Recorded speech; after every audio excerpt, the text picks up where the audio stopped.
Máté evangéliuma, első rész. Jézus Krisztus származása.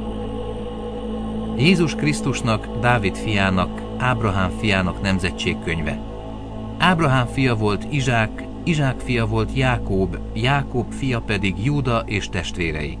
Júda fia volt a Támártól született Pérec és Zerach, Pérec fia Hecrón, Hecrón fia pedig Rám, Rám fia volt Amminádáb, Amminádáb fia Nachsón, Nachsón fia Szalmón, Szalmón fia volt Ráhábtól Boáz, Boáz fia Ruttól Óbéd, Óbéd fia Isai.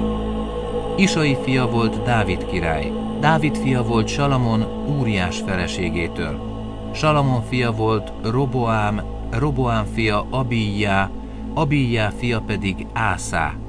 Ászá fia volt Jósáfát, Jósáfát fia Jórám, Jórám fia Uzzíjá. Uzzíjá fia volt Jótám, Jótám fia Áház, Áház fia Ezékiás. Ezékiás fia volt Manassé, Manassé fia Ámon, Ámon fia Jósiás. Jósiás fia pedig Jekonnyá és testvérei a babiloni fogságba vitel idején. A babiloni fogságba vitel után Jekonnyá fia volt Sealtiél, Sealtiél fia Zerubbábel, Zerubbábel fia volt Abihúd, Abihúd fia Eljákém, Eljákém fia pedig Azor. Azor fia volt Cádók, Cádók fia Jákín, Jákín fia Elihúd. Elihúd fia volt Eleázár, Eleázár fia Mattán, Mattán fia Jákób. Jákób fia volt József, férje annak a Máriának, akitől Jézus született, akit Krisztusnak neveznek. Összesen tehát Ábrahámtól Dávidig 14 nemzedék, Dávidtól a babiloni fogságba vitelig is 14 nemzedék, a babiloni fogságba viteltől Krisztusig szintén 14 nemzedék.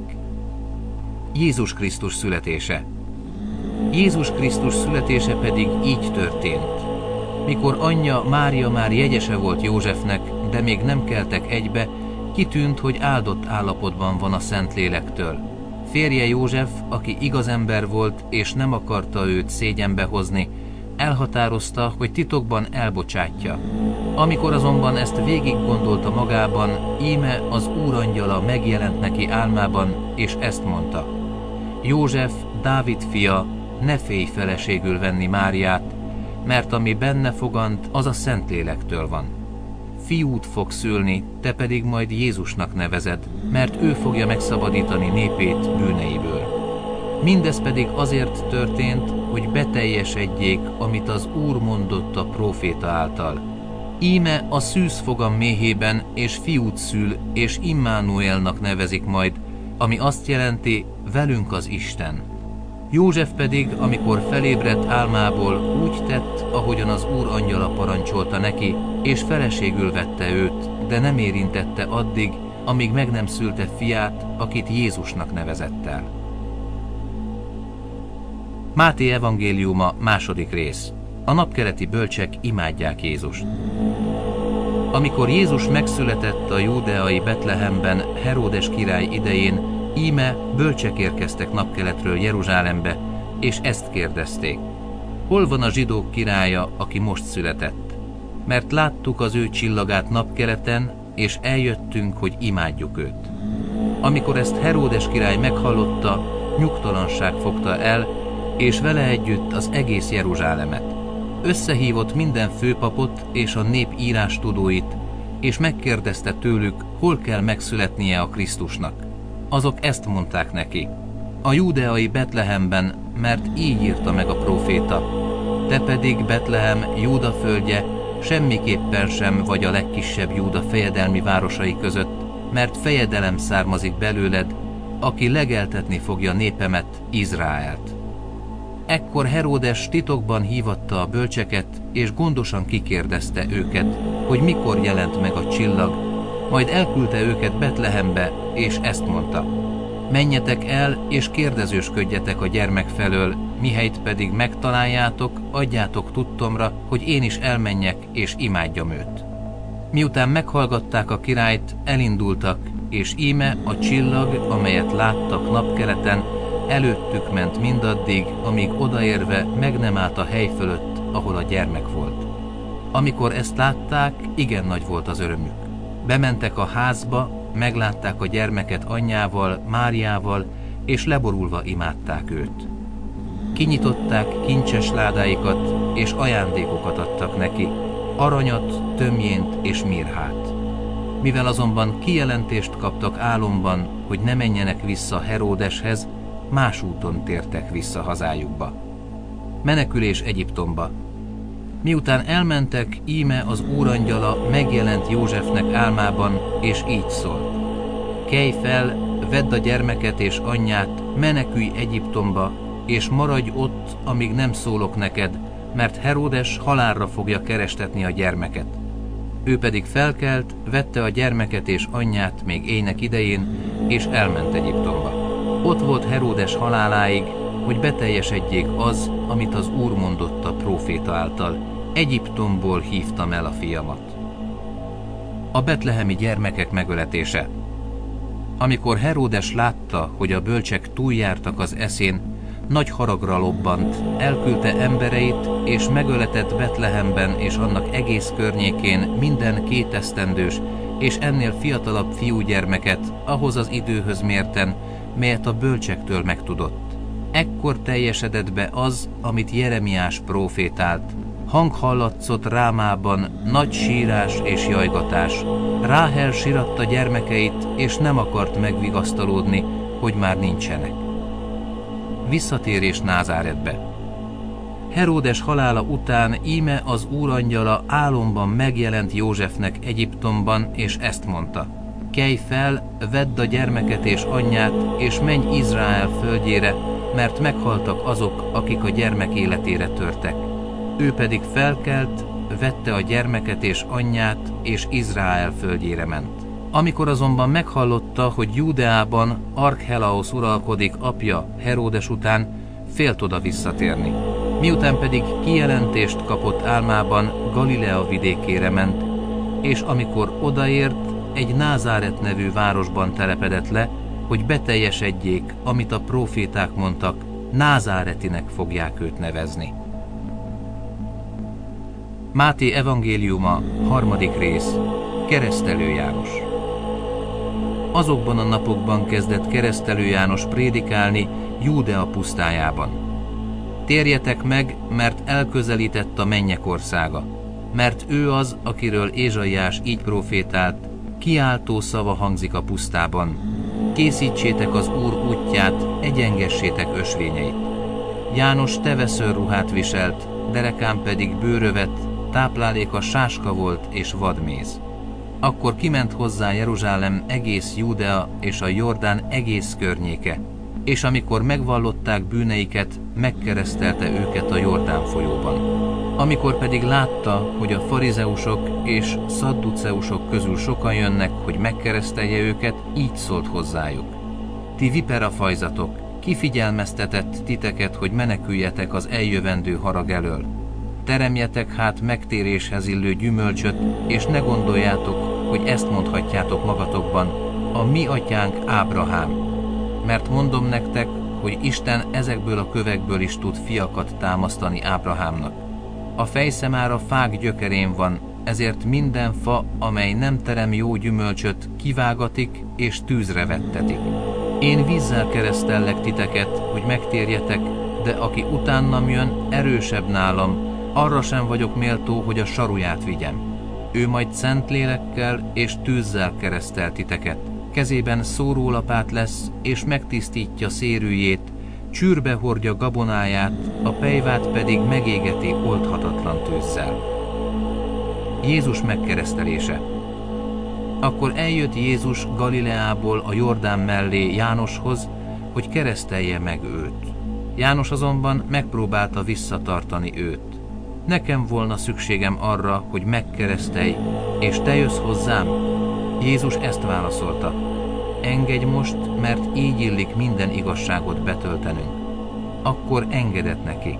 Amikor pedig Jézus megkeresztelkedett, azonnal kijött a vízből, és íme megnyílt az ég, és látta, hogy Isten lelke, mint egy galamb aláereszkedik, és őre ászáll. És íme hang hallatszott a mennyből: ez az én szeretett fiam, akiben gyönyörködöm. Máté evangéliuma, 4. rész. Jézus megkísértése. Akkor elvitte Jézust a lélek a pusztába, hogy megkísértse az ördög. Miután 40 nap és 40 éjjel böjtölt, végül megéhezett. Ekkor odament hozzá a kísértő, és ezt mondta: ha Isten fia vagy, mondd, hogy ezek a kövek változzanak kenyérré. Ő így válaszolt: megvan írva, nem csak kenyérrel él az ember, hanem minden igével, amely Isten szájából származik. Ezután magával vitte őt az ördög a szent városba, a templom párkányára állította, és így szólt hozzá: ha Isten fia vagy, vesd le magadat, mert megvan írva, angyalainak parancsot ad, és kézen fogva vezetnek téged, hogy meg ne üsd lábadat a kőben. Jézus ezt mondta neki: viszont megvan írva, ne kísérsd az Urat, a te Istenedet. Majd magával vitte az ördög egy igen magas hegyre, megmutatta neki a világ minden országát és azok dicsőségét, és ezt mondta neki: mindezt neked adom, ha leborulva imádsz engem. Ekkor így szólt hozzá Jézus: távozz tőlem, sátán, mert megvan írva, az Urat, a te Istenedet imádd, és csak neki szolgálj. Ekkor elhagyta őt az ördög, és íme angyalok mentek oda, és szolgáltak neki. Jézus prédikálni kezd. Amikor Jézus meghallotta, hogy Jánost fogságba vetették, visszatért Galileába. Majd elhagyta Názáretet, elment és letelepedett a tengerparti Kapernaumban, Zebulon és Naftáli területén, hogy beteljesedjék az, amit Ézsaiás prófétált: Zebulon földje és Naftáli földje, a tenger melléke, a Jordánon túl, pogányok Galileája. A nép, amely sötétségben él, nagy világosságot lát, és akik a halál árnyékának földjén élnek, azoknak világosság támad. Ettől fogva kezdte Jézus hirdetni: térjetek meg, mert elközelített a mennyek országa. Jézus elhívja első tanítványait. Amikor a galileai tenger partján járt, meglátott két testvért, Simont, akit Péternek hívtak, és testvérét, Andrást, amint hálójukat a tengerbe vetették, mivel halászok voltak. Így szólt hozzájuk: jöjjetek utánam, és én emberhalászokká teszlek titeket. Ők pedig azonnal otthagyták hálóikat, és követték őt. Miután tovább ment onnan, meglátott két másik testvért, Jakabot, Zebedeus fiát és testvérét, Jánost, amint a hajóban apjukkal, Zebedeussal együtt rendezgették hálóikat, és őket is elhívta. Ők pedig azonnal otthagyták a hajót és apjukat, és követték őt. Jézus tanít és gyógyít. Azután bejárta egész Galileát, tanított a zsinagógáikban, hirdette a mennyek országának evangéliumát, és gyógyított mindenféle betegséget és erőtlenséget a nép körében. El is terjedt a híre egész Szíriában, és hozzávitték a sokféle betegségtől és kíntól gyötört szenvedőket, a megszállottakat, holtkórosokat és bénákat, és meggyógyította őket. Nagy sokaság követte Galileából, a 10 városból, Jeruzsálemből, Júdeából és a Jordánon túlról. Máté evangéliuma, 5. rész. A hegyi beszéd. Bevezetés. Amikor Jézus meglátta a sokaságot, felment a hegyre, és miután leült, odamentek hozzá tanítványai. Ő pedig megszólalt, és így tanította őket. Kik a boldogok? Boldogok a lelkiszegények, mert övék a mennyek országa. Boldogok, akik sírnak, mert ők megvigasztaltatnak. Boldogok a szelídek, mert ők öröklik a földet. Boldogok, akik éheznek és szomjaznak az igazságra, mert ők megelégítetnek. Boldogok az irgalmasok, mert ők irgalmasságot nyernek. Boldogok a tiszta szívűek, mert ők meglátják Istent. Boldogok, akik békét teremtenek, mert ők Isten fiainak neveztetnek. Boldogok, akiket az igazságért üldöznek, mert övék a mennyek országa. Boldogok vagytok, ha én miattam gyaláznak és üldöznek titeket, és mindenféle rosszat hazudnak rólatok. Örüljetek és újongjatok, mert jutalmatok bőséges a mennyekben, hiszen így üldözték a prófétákat is, akik előttetek éltek. Só és világosság. Ti vagytok a föld sója. Ha pedig a só megízetlenül, mivel lehetne ízét visszaadni? Semmire sem való már, csak arra, hogy kidobják és eltapossák az emberek. Ti vagytok a világ világossága. Nem rejthető el a hegyen épült város. Lámpást sem azért gyújtanak, hogy a véka alá tegyék, hanem a lámpatartóra, hogy világítson mindenkinek a házban. Úgy ragyogjon a ti világosságotok az emberek előtt, hogy lássák jó cselekedeteiteket, és dicsőítsék a ti mennyei atyátokat. A törvény magyarázata. Ne gondoljátok, hogy azért jöttem, hogy érvénytelenné tegyem a törvényt vagy a próféták tanítását. Nem azért jöttem, hogy érvénytelenné tegyem, hanem hogy betöltsem azokat. Mert bizony mondom nektek, hogy amíg az ég és a föld el nem múlik, egy ióta vagy egy vessző sem vész el a törvényből, míg az egész be nem teljesedik. Tehát ha valaki a legkisebb parancsolatok közül akár csak egyet is eltöröl, és úgy tanítja az embereket, az a legkisebb lesz a mennyek országában. Ha pedig valaki ezeket megtartja és tanítja, nagy lesz az a mennyek országában. Mert mondom nektek, ha a ti igazságotok nem múlja felül az írástudók és farizeusok igazságát, akkor semmiképpen sem mentek be a mennyek országába. Hallottátok, hogy megmondatott a régieknek, ne ölj, mert aki öl, megérdemli az ítéletet. Én pedig azt mondom nektek, hogy aki haragszik testvérére, megérdemli az ítéletet, aki pedig azt mondja testvérének, ostoba, megérdemli, hogy a nagy tanács elé kerüljön, aki pedig azt mondja, bolond, méltó a Gehenna tüzére.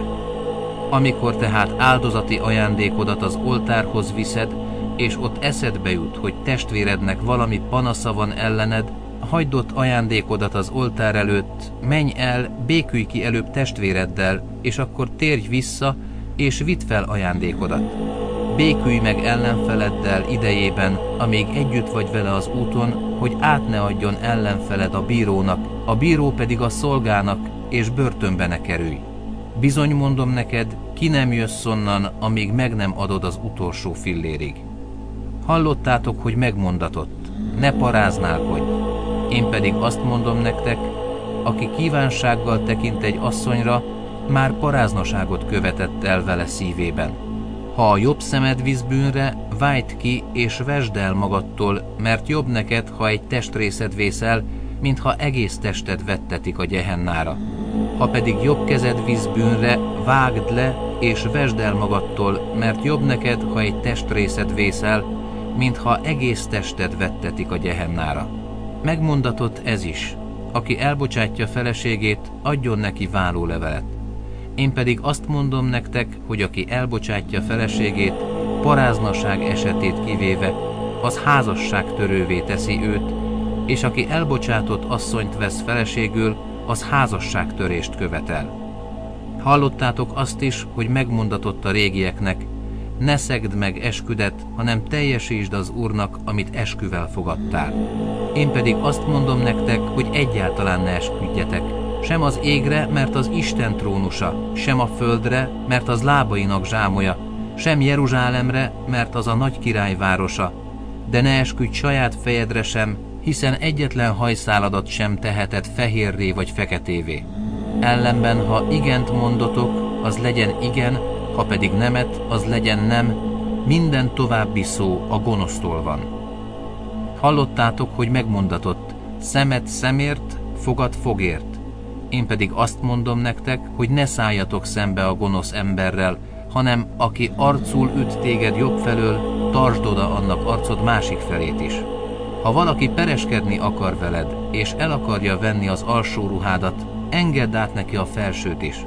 Ha pedig valaki egy mérföldnyi útra kényszerít, menj el vele 2-re. Aki kér tőled, annak adj, és ne fordulj el a kölcsönt kérőtől. Hallottátok, hogy megmondatott, szeresd fele barátodat, és gyűlöld ellenségedet. Én pedig azt mondom nektek, szeressétek ellenségeiteket, és imádkozzatok azokért, akik üldöznek titeket, hogy így mennyei atyátoknak fiai legyetek, mert ő felhozza napját gonoszokra és jókra, és esőt ad igazaknak és hamisaknak. Mert ha azokat szeretitek, akik titeket szeretnek, mi a jutalmatok? Nem ugyanezt teszik-e a vámszedők is? És ha csak testvéreiteket köszöntitek, mennyivel tesztek többet másoknál? Nem ugyanezt teszik a pogányok is? Ti azért legyetek tökéletesek, miként a ti mennyei atyátok tökéletes. Máté evangéliuma, első rész. Jézus Krisztus származása. Jézus Krisztusnak, Dávid fiának, Ábrahám fiának nemzetségkönyve. Ábrahám fia volt Izsák, Izsák fia volt Jákób, Jákób fia pedig Júda és testvérei. Júda fia volt a Támártól született Pérec és Zerach, Pérec fia Hecrón, Hecrón fia pedig Rám. Rám fia volt Amminádáb, Amminádáb fia Nachsón, Nachsón fia Szalmón, Szalmón fia volt Ráhábtól Boáz, Boáz fia Ruttól Óbéd, Óbéd fia Isai. Isai fia volt Dávid király, Dávid fia volt Salamon Úriás feleségétől. Salamon fia volt Roboám, Roboám fia Abijá, Abijá fia pedig Ászá. Ászá fia volt Jósáfát, Jósáfát fia Jórám, Jórám fia Uzzíjá. Uzzíjá fia volt Jótám, Jótám fia Áház, Áház fia Ezékiás. Ezékiás fia volt Manassé, Manassé fia Ámon, Ámon fia Jósiás. Jósiás fia pedig Jekonnyá és testvérei a babiloni fogságba vitel idején. A babiloni fogságba vitel után Jekonnyá fia volt Sealtiél, Sealtiél fia Zerubbábel, Zerubbábel fia volt Abihúd, Abihúd fia Eljákím, Eljákím fia pedig Azór. Azór fia volt Cádók, Cádók fia Jákin, Jákin fia Elihúd. Elihúd fia volt Eleázár, Eleázár fia Mattán, Mattán fia Jákób. Jákób fia volt József, férje annak a Máriának, akitől Jézus született, akit Krisztusnak neveznek. Összesen tehát Ábrahámtól Dávidig 14 nemzedék, Dávidtól a babiloni fogságba vitelig is 14 nemzedék, a babiloni fogságba viteltől Krisztusig szintén 14 nemzedék. Jézus Krisztus születése. Jézus Krisztus születése pedig így történt. Mikor anyja Mária már jegyese volt Józsefnek, de még nem keltek egybe, kitűnt, hogy áldott állapotban van a Szentlélektől. Férje József, aki igaz ember volt és nem akarta őt szégyenbe hozni, elhatározta, hogy titokban elbocsátja. Amikor azonban ezt végig gondolta magában, íme az úrangyala megjelent neki álmában, és ezt mondta: József, Dávid fia, ne félj feleségül venni Máriát, mert ami benne fogant, az a Szentlélektől van. Fiút fog szülni, te pedig majd Jézusnak nevezed, mert ő fogja megszabadítani népét bűneiből. Mindez pedig azért történt, hogy beteljesedjék, amit az Úr mondott a próféta által. Íme a szűz fogam méhében, és fiút szül, és Immanuelnak nevezik majd, ami azt jelenti, velünk az Isten. József pedig, amikor felébredt álmából, úgy tett, ahogyan az Úr angyala parancsolta neki, és feleségül vette őt, de nem érintette addig, amíg meg nem szülte fiát, akit Jézusnak nevezett el. Máté evangéliuma, második rész. A napkeleti bölcsek imádják Jézust. Amikor Jézus megszületett a júdeai Betlehemben Heródes király idején, íme bölcsek érkeztek napkeletről Jeruzsálembe, és ezt kérdezték: hol van a zsidók királya, aki most született? Mert láttuk az ő csillagát napkeleten, és eljöttünk, hogy imádjuk őt. Amikor ezt Heródes király meghallotta, nyugtalanság fogta el, és vele együtt az egész Jeruzsálemet. Összehívott minden főpapot és a nép írástudóit, és megkérdezte tőlük, hol kell megszületnie a Krisztusnak. Azok ezt mondták neki: a júdeai Betlehemben, mert így írta meg a próféta: te pedig, Betlehem, Júda földje, semmiképpen sem vagy a legkisebb Júda fejedelmi városai között, mert fejedelem származik belőled, aki legeltetni fogja népemet, Izraelt. Ekkor Heródes titokban hívatta a bölcseket, és gondosan kikérdezte őket, hogy mikor jelent meg a csillag, majd elküldte őket Betlehembe, és ezt mondta: menjetek el, és kérdezősködjetek a gyermek felől, mihelyt pedig megtaláljátok, adjátok tudtomra, hogy én is elmenjek, és imádjam őt. Miután meghallgatták a királyt, elindultak, és íme a csillag, amelyet láttak napkeleten, előttük ment mindaddig, amíg odaérve meg nem állt a hely fölött, ahol a gyermek volt. Amikor ezt látták, igen nagy volt az örömük. Bementek a házba, meglátták a gyermeket anyjával, Máriával, és leborulva imádták őt. Máté evangéliuma, 7. rész, a képmutató ítélkezés.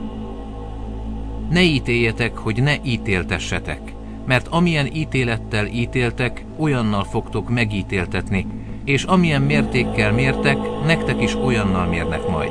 Miért nézed a szálkát a testvéred szemében, a saját szemedben pedig még a gerendát sem veszed észre?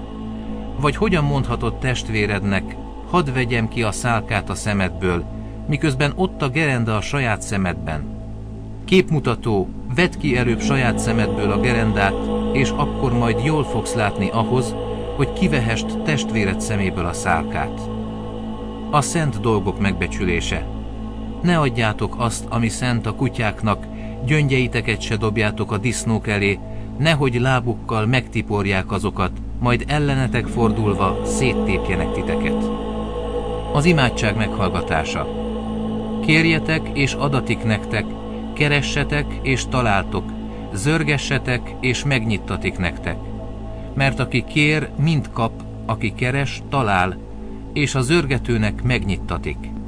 Vagy ki az közületek, aki fiának követ ad, amikor az kenyeret kér tőle, vagy amikor halat kér, kígyót ad neki? Ha tehát ti gonosz létetekre tudtok jó ajándékokat adni gyermekeiteknek, mennyivel inkább ad jót a ti mennyei atyátok azoknak, akik kérnek tőle. Az aranyszabály. Amit csak szeretnétek, hogy az emberek tegyenek veletek, mindenben ugyanúgy tegyetek ti is velük, mert ezt tanítja a törvény és a próféták. Szoros kapu, keskeny út. Menjetek be a szoros kapun, mert tágas az a kapu, és széles az az út, amely a kárhozatba visz, és sokan vannak, akik bemennek azon. Mert szoros az a kapu, és keskeny az az út, amely az életre visz, és kevesen vannak, akik megtalálják azt. A hamis próféták. Óvakodjatok a hamis prófétáktól, akik báránybőrbe bújva jönnek hozzátok, de belül ragadozó farkasok. Gyümölcseikről ismeritek meg őket, tüskebokorról szednek-e szőlőt, vagy bogáncskóróról fügét. Így minden jó fa jó gyümölcsöt terem, a rossz fa pedig rossz gyümölcsöt terem. Nem hozhat a jó fa rossz gyümölcsöt, a rossz fa sem hozhat jó gyümölcsöt. Amelyik fa nem terem jó gyümölcsöt, azt kivágják és tűzre vetik. Tehát gyümölcseikről ismeritek meg őket. Isten akaratának cselekvése. Nem mindenki megy be a mennyek országába, aki ezt mondja nekem, Uram, Uram, hanem csak az, aki cselekszi az én mennyei atyám akaratát. Sokan mondják majd nekem azon a napon, Uram, Uram, nem a te nevedben profétáltunk-e, nem a te nevedben űztünk-e ördögöket, és nem a te nevedben tettünk-e sok csodát. És akkor kijelentem nekik, sohasem ismertelek titeket, távozzatok tőlem, ti gonosztevők.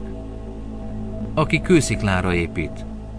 Aki tehát hallja tőlem ezeket a beszédeket, és cselekszi azokat, hasonló a bölcsemberhez, aki kősziklára építette a házát, és ömlött a zápor, és jöttek az árvizek, tomboltak a szelek, és nekirontottak annak a háznak, de nem dőlt össze, mert kősziklára volt alapozva. Aki pedig hallja tőlem ezeket a beszédeket, de nem cselekszi, hasonló a bolondemberhez, aki homokra építette a házát. És ömlött a zápor, és jöttek az árvizek, tomboltak a szelek, és beleütköztek abba a házba, és az összedőlt, és teljesen elpusztult. A hegyi beszéd vége. Amikor Jézus befejezte ezeket a beszédeket, a sokaság álmélkodott tanításán, mert úgy tanította őket, mint akinek hatalma van, és nem úgy, mint az írástudóik. Máté evangéliuma, 8. rész, Jézus meggyógyít egy leprást. Amikor lejött a hegyről, nagy sokaság követte őt, és íme odament egy leprás, leborult előtte, és ezt mondta: Uram, ha akarod, megtisztíthatsz. Jézus kinyújtotta a kezét, megérintette őt, és ezt mondta: akarom, tisztulj meg. És azonnal megtisztult a leprától. Ekkor így szólt hozzá Jézus: vigyázz, senkinek se szólj, hanem menj el, mutasd meg magadat a papnak, és vidd fel az áldozati ajándékot, amelyet Mózes rendelt el bizonyságul nekik. Jézus meggyógyítja a kapernaumi százados szolgáját. Amikor Jézus Kapernaumba érkezett, odament hozzá egy százados, és kérte őt: Uram, a szolgám bénán fekszik otthon, és szörnyű kínjai vannak. Ő így szólt hozzá: elmegyek, és meggyógyítom. De a százados ezt felelte: Uram, nem vagyok méltó arra, hogy hajlékomba jöjj, hanem csak egy szót szólj, és meggyógyul a szolgám. Mert én is hatalom alatt álló ember vagyok, nekem is vannak alárendelt katonáim. És ha azt mondom az egyiknek, menj el, akkor elmegy, és a másiknak, gyere ide, akkor idejön, vagy ha szólok a szolgámnak, tedd meg ezt, akkor megteszi. Amikor Jézus ezt hallotta, elcsodálkozott, és így szólt az őt követőkhöz: bizony mondom nektek, senkiben sem találtam ilyen nagy hitet Izraelben. De mondom nektek, hogy sokan eljönnek napkeletről és napnyugatról, és asztalhoz telepednek Ábrahámmal, Izsákkal és Jákóbbal a mennyek országában.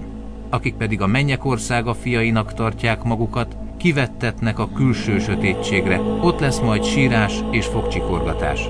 A századosnak pedig ezt mondta Jézus: menj el, és legyen a te hited szerint. És meggyógyult a szolga még abban az órában. Jézus meggyógyítja Péter anyósát. Amikor Jézus bement Péter házába, látta, hogy annak anyósa lázasan fekszik. Megérintette a kezét, és elhagyta az asszonyt a láz, és felkelt, és szolgált neki. Jézus sok beteget meggyógyít. Amikor beesteledett, sok megszállottat vittek hozzá, ő pedig szavával kiűzte a tisztátalan lelkeket, és minden beteget meggyógyított, hogy beteljesedjenek az Ézsaiás próféta által mondottak: erőtlenségünket ő vette el, és betegségeinket ő hordozta. Jézus követése. Amikor Jézus meglátta maga körül a sokaságot, megparancsolta, hogy keljenek át a túlsó partra. És odalépve így szólt hozzá egy írástudó: Mester, követlek téged, bárhová mégy. Jézus ezt mondta neki: a rókáknak barlangjuk van, és az égi madaraknak fészkük, de az emberfiának nincs hova fejét lehajtania. Egy másik tanítvány pedig ezt mondta neki: Uram, engedd meg, hogy előbb elmenjek, és eltemessem az apámat. De Jézus így szólt hozzá: kövess engem, és hagyd, hogy a halottak eltemessék saját halottaikat. Jézus lecsendesíti a tengert. Amikor beszállt a hajóba, követték őt a tanítványai. És íme nagy vihar támadt a tengeren, úgyhogy a hajót elborították a hullámok. Ő pedig aludt. Tanítványai odamentek hozzá, felébresztették, és ezt mondták: Uram, ments meg minket, elveszünk. De ő így szólt hozzájuk: mit féltek, ti kicsiny hitűek? Ekkor felkelt, ráparancsolt a szelekre és a tengerre, és minden elcsendesült. Az emberek pedig elcsodálkoztak, és ezt mondták: ki ez, hogy a szelek is, a tenger is engedelmeskednek neki? Jézus meggyógyít 2 gadarai megszállottat. Amikor a túlsó partra, a gadaraiak földjére ért, 2 megszállott ment elé, akik a sírboltokból jöttek elő. Annyira veszedelmesek voltak, hogy senki sem mert azon az úton járni. És egyszerre felkiáltottak: mi dolgod velünk, Isten fia? Azért jöttél ide, hogy idő előtt meggyötörj minket? Tőlük távolabb egy nagy disznónyájat legeltettek. Az ördögök pedig ezt kérték tőle: ha kiűzöl minket, küldj a disznónyájba. Ő pedig ezt mondta nekik: menjetek. Akkor azok előjöttek, és belementek a disznókba. És íme a meredekről a tengerbe rohant az egész nyáj, és beleveszett a vízbe. A legeltetők pedig elfutottak, és a városba érve elhírezteltek mindent, azt is, ami a megszállottakkal történt. Ezután az egész város kiment Jézus elé, és amikor meglátták, kérték, hogy menjen el a határukból. Máté evangéliuma, 9. rész. Jézus meggyógyítja a bénát. Jézus hajóra szállva átkelt, és elment a maga városába. És íme odavittek hozzá egy bénát, aki ágyban feküdt. Amikor Jézus látta hitüket, így szólt a bénához: bízzál, fiam, megbocsáttatnak a te bűneid. Ekkor néhányan az írástudók közül így szóltak magukban: Isten káromló. Jézus pedig, mivel ismerte gondolataikat, ezt mondta: miért gondoltok gonoszt szívetekben? Ugyan mi könnyebb? Azt mondani, hogy megbocsáttatnak a te bűneid, vagy ezt mondani: kelj fel és járj. De azért, hogy megtudjátok, az emberfiának van hatalma bűnöket megbocsátani a földön, ekkor ezt mondta a bénának: kelj fel, vedd az ágyadat és menj haza. Ő pedig felkelt és hazament. Amikor a sokaság ezt látta, félelem fogta el őket, és dicsőítették Istent, aki ilyen hatalmat adott az embereknek. Jézus elhívja Mátét. Amikor Jézus továbbment onnan, meglátott egy embert a vámszedő helyen ülni, akit Máténak hívtak, és így szólt hozzá: kövess engem. Az felkelt és követte őt. És történt, amikor Jézus asztalnál ült a házban, hogy sok vámszedő és bűnös jött, és oda telepedett Jézushoz és az ő tanítványaihoz. Meglátták ezt a farizeusok, és szóltak tanítványainak: miért eszik a ti mesteretek vámszedőkkel és bűnösökkel együtt? Ő pedig, amikor ezt meghallotta, így szólt: nem az egészségeseknek van szükségük orvosra, hanem a betegeknek. Menjetek és tanuljátok meg, mit jelent ez. Irgalmasságot akarok, és nem áldozatot. Mert nem azért jöttem, hogy az igazakat hívjam, hanem a bűnösöket. Jézus tanítása a böjtről. Akkor odamentek hozzá János tanítványai, és megkérdezték: miért van az, hogy mi és a farizeusok gyakran böjtölünk, a te tanítványaid viszont nem böjtölnek? Jézus ezt mondta nekik: gyászolhat-e a násznép, amíg velük van a vőlegény? De jönnek majd napok, amikor elvétetik tőlük a vőlegény, és akkor böjtölni fognak. Senki sem tesz foltot új posztóból régi ruhára, mert a toldás tovább szakítja a ruhát, és még nagyobb lesz a szakadás. Új bort sem töltenek régi tömlőbe, mert a tömlő szétreped, a bor is kiömlik, a tömlő is tönkre megy, hanem új bort új tömlőbe töltenek, és akkor mindkettő megmarad. A vérfolyásos asszony meggyógyítása Jairus leányának feltámasztása. Miközben ezeket mondta nekik, íme egy előjáró ment hozzá, leborult előtte, és így szólt: a leányom most halt meg, de jöjj, tedd rá a kezed, és élni fog. Jézus felkelt, és követte őt tanítványaival együtt. És íme egy 12 éve vérfolyásos asszony odament hozzá, és hátulról megérintette ruhája szegélyét, mert ezt mondta magában: ha csak megérinthetem a ruháját, meggyógyulok. Amikor Jézus megfordult, és meglátta őt, így szólt: bízzál, leányom, a te hited megtartott téged. És meggyógyult az asszony abban az órában. Amikor Jézus bement az előjáró házába, és meglátta a furujásokat, meg a zajongó sokaságot, így szólt: menjetek innen, mert nem halt meg a leányka, csak alszik. Azok pedig kinevették őt. Amikor azután kiküldték onnan a sokaságot, bement, megfogta a leányka kezét, mire az felkelt. És híre ment ennek az egész vidéken. Jézus meggyógyít 2 vakot. Amikor Jézus továbbment onnan, követte őt 2 vak, akik ezt kiáltozták: könyörülj rajtunk, Dávid fia! Amikor bement a házba, oda mentek hozzá a vakok, Jézus pedig megkérdezte tőlük: hiszitek-e, hogy meg tudom ezt tenni? Ezt felelték: igen, Uram. Ekkor megérintette a szemüket, és ezt mondta: legyen a ti hitetek szerint. Erre megnyílt a szemük. Jézus pedig megparancsolta nekik: vigyázzatok, senki meg ne tudja. De azok kimenve onnan elterjesztették hírét az egész vidéken. Jézus meggyógyítja a megszállott némát. Alig, hogy ezek elmentek, íme odavittek hozzá egy megszállott némát. Miután kiűzte belőle az ördögöt, megszólalt a néma, a sokaság pedig elcsodálkozott, és ezt mondta: sohasem láttak még ilyet Izraelben. A farizeusok viszont ezt mondták: az ördögök fejedelmével űzi ki az ördögöket.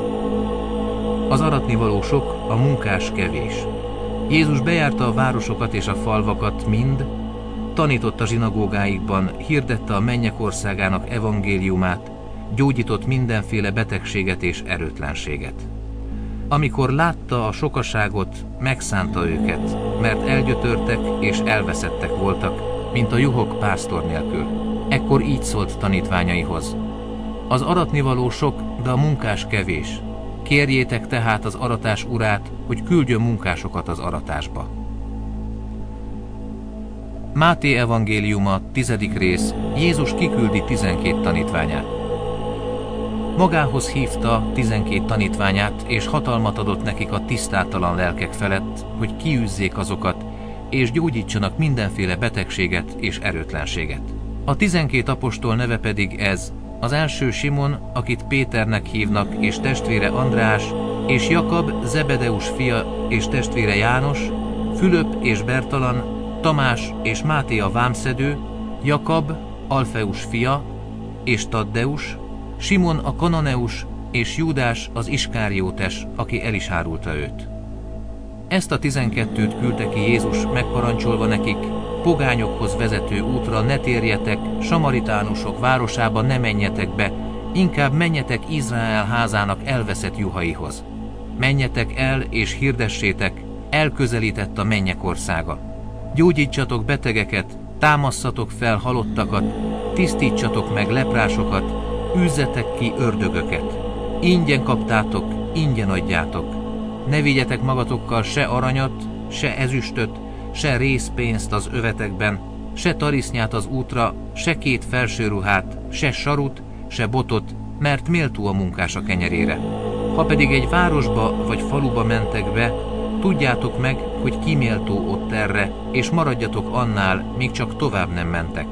Amikor beléptek a házba, köszöntsétek a ház népét, és ha a ház népe méltó, szálljon rá békességetek, ha pedig nem méltó, békességetek térjen vissza rátok. Ha pedig valaki nem fogad be titeket, és nem hallgatja meg beszédeteket, menjetek ki abból a házból vagy városból, még a port is verjétek le lábatokról. Bizony mondom nektek, könnyebb lesz Sodoma és Gomora földjének az ítélet napján, mint annak a városnak. Íme én elküldelek titeket, mint juhokat a farkasok közé. Legyetek azért okosak, mint a kígyók, és szelídek, mint a galambok.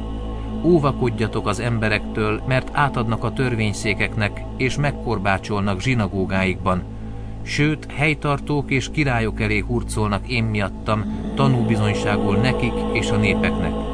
Amikor azonban átadnak titeket, ne aggódjatok amiatt, hogyan szóljatok, vagy mit mondjatok, mert megadatik nektek abban az órában, hogy mit mondjatok. Mert nem ti vagytok, akik beszéltek, hanem atyátok lelke szól általatok.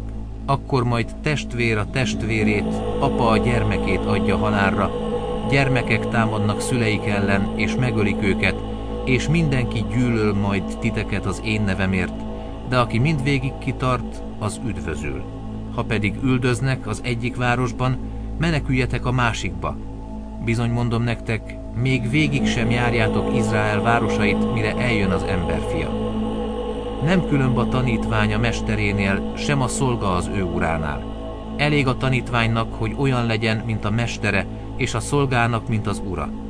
Ha a ház urát Belzebubnak nevezték el, mennyivel inkább a háza népét.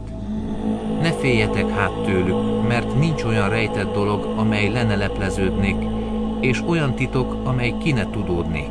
Amit mondok nektek a sötétben, azt mondjátok el napvilágnál. Amit fülbe sugva hallotok, azt hirdessétek a háztetőkről.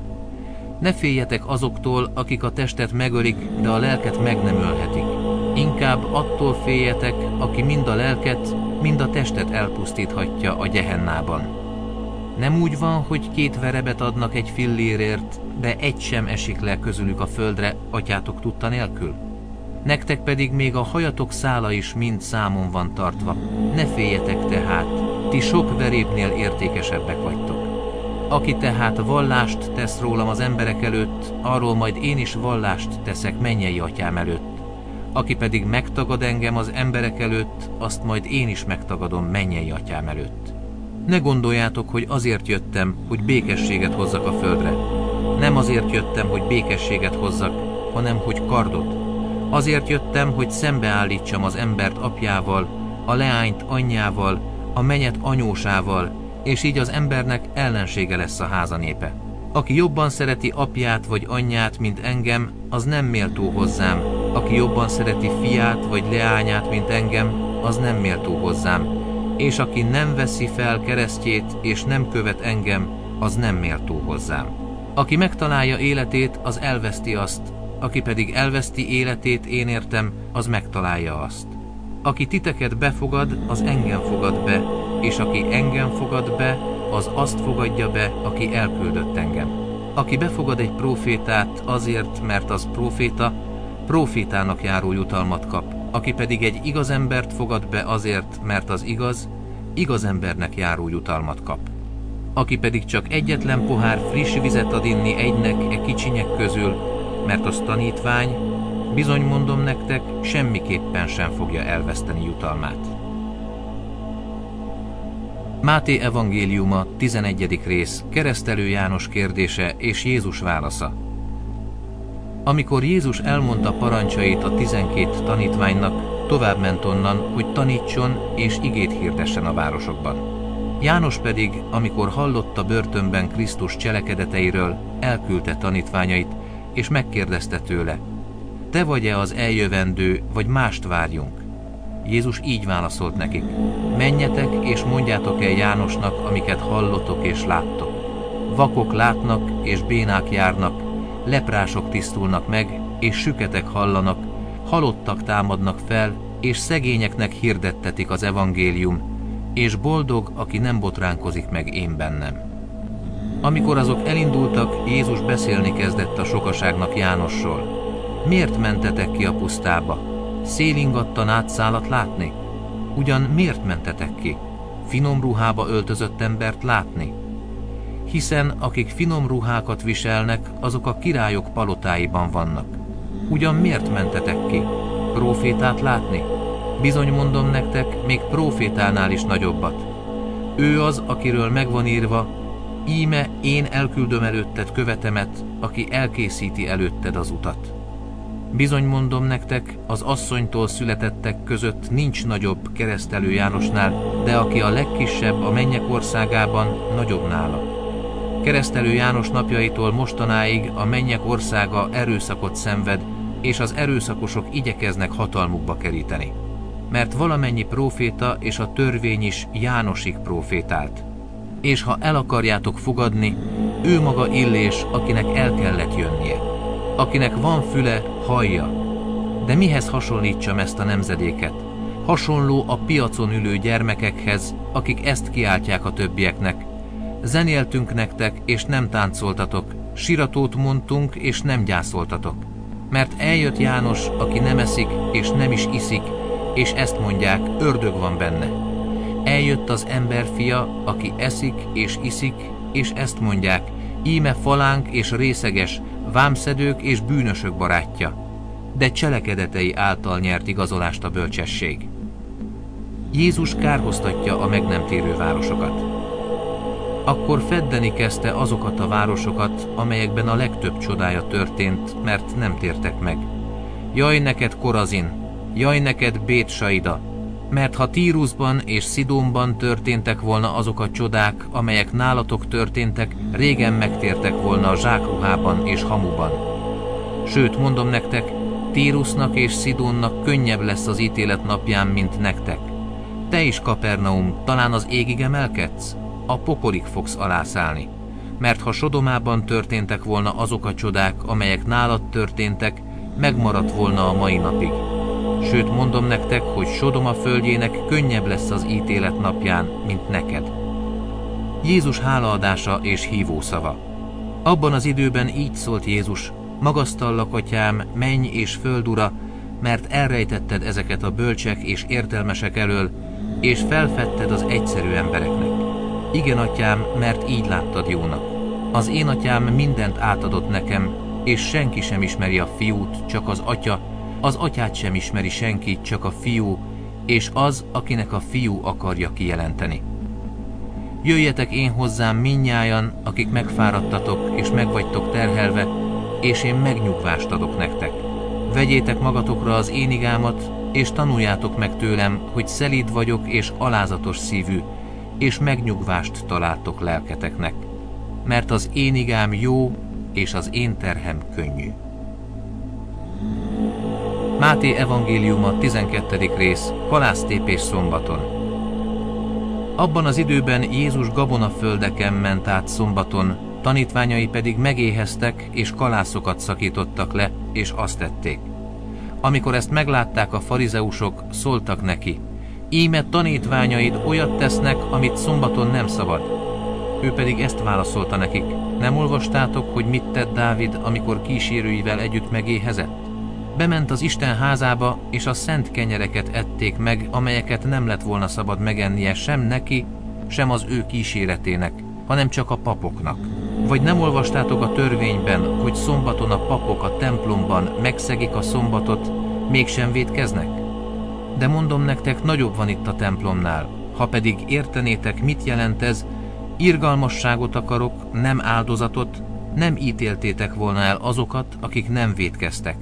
Mert az emberfia ura a szombatnak. Jézus meggyógyítja a sorvatkezőt szombaton. Onnan eltávozva bement a zsinagógájukba, ahol volt egy sorvatkező ember. Azért, hogy vádat emeljenek ellene, megkérdezték Jézustól, szabad-e szombaton gyógyítani. Ő pedig ezt mondta nekik: ki az közületek, akinek ha egyetlen juha van, és az verembe esik szombaton, nem ragadja meg és nem húzza ki? Mennyivel többet ér az ember a junál?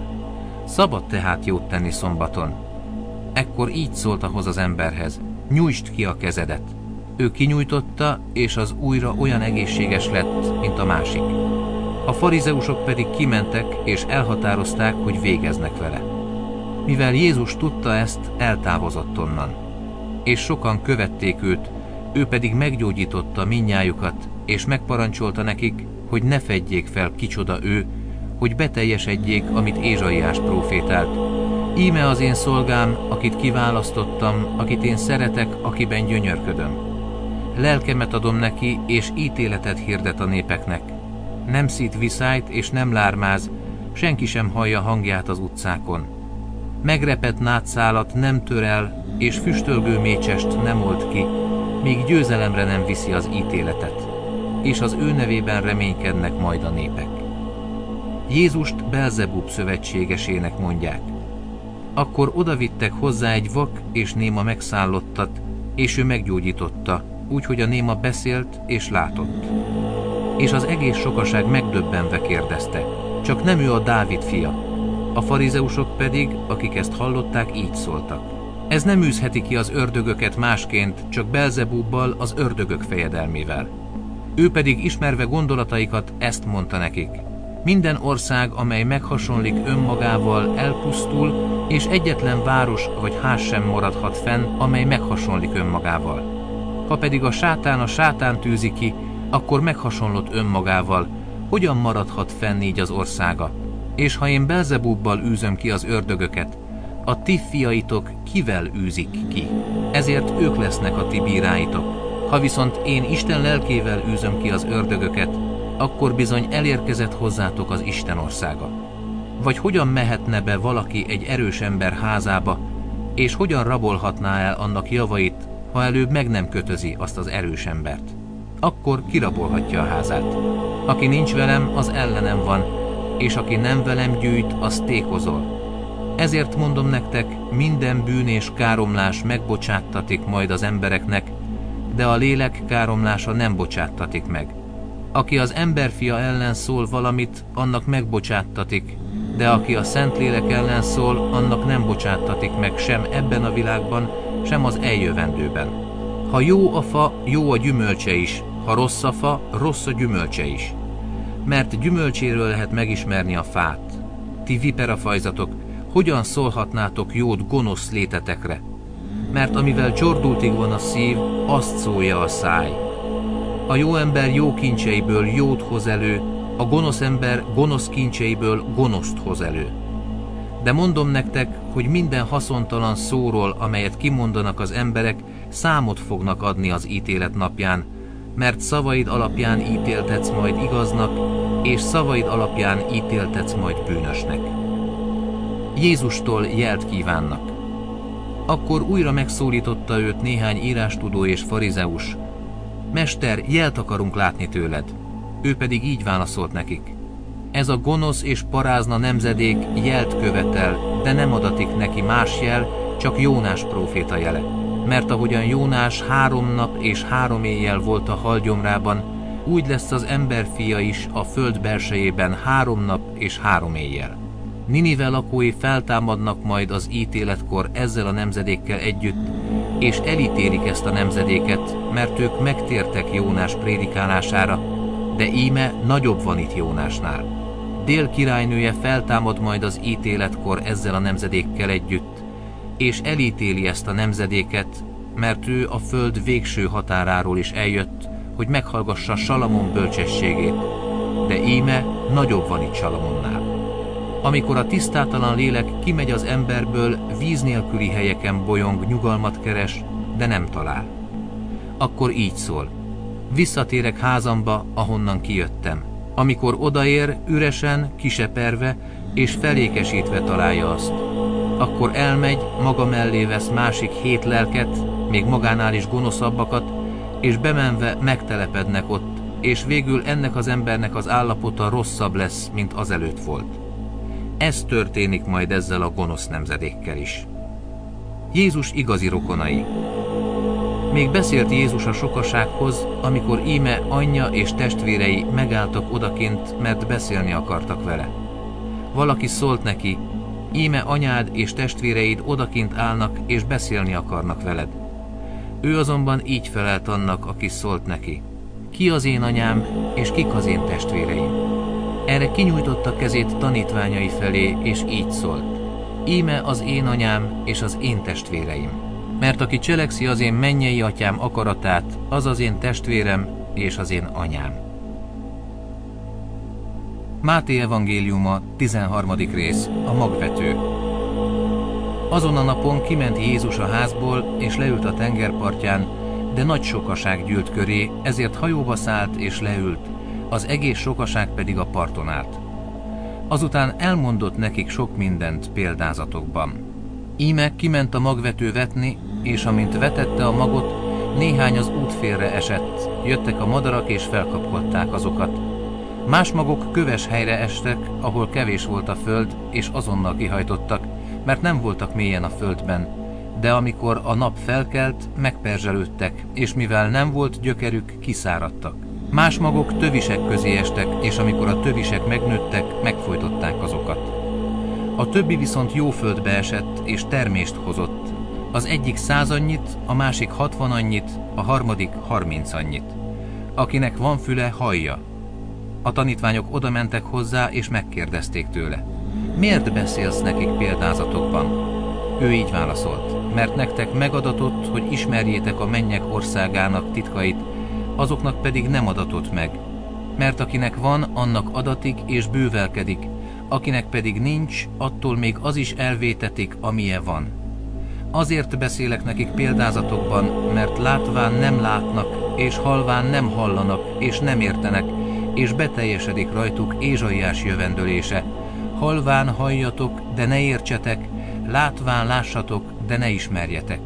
Mert megkövéredett a nép szíve, fülükkel nehezen hallanak, szemüket behunyták, hogy szemükkel ne lássanak, fülükkel ne halljanak, szívükkel ne értsenek, hogy meg ne térjenek, és meg ne gyógyítsam őket. A ti szemetek pedig boldog, mert lát, és fületek boldog, mert hall. Bizony mondom nektek, hogy sok próféta és igaz ember kívánta látni, amiket ti láttok, de nem látták, és hallani, amiket ti hallotok, de nem hallották.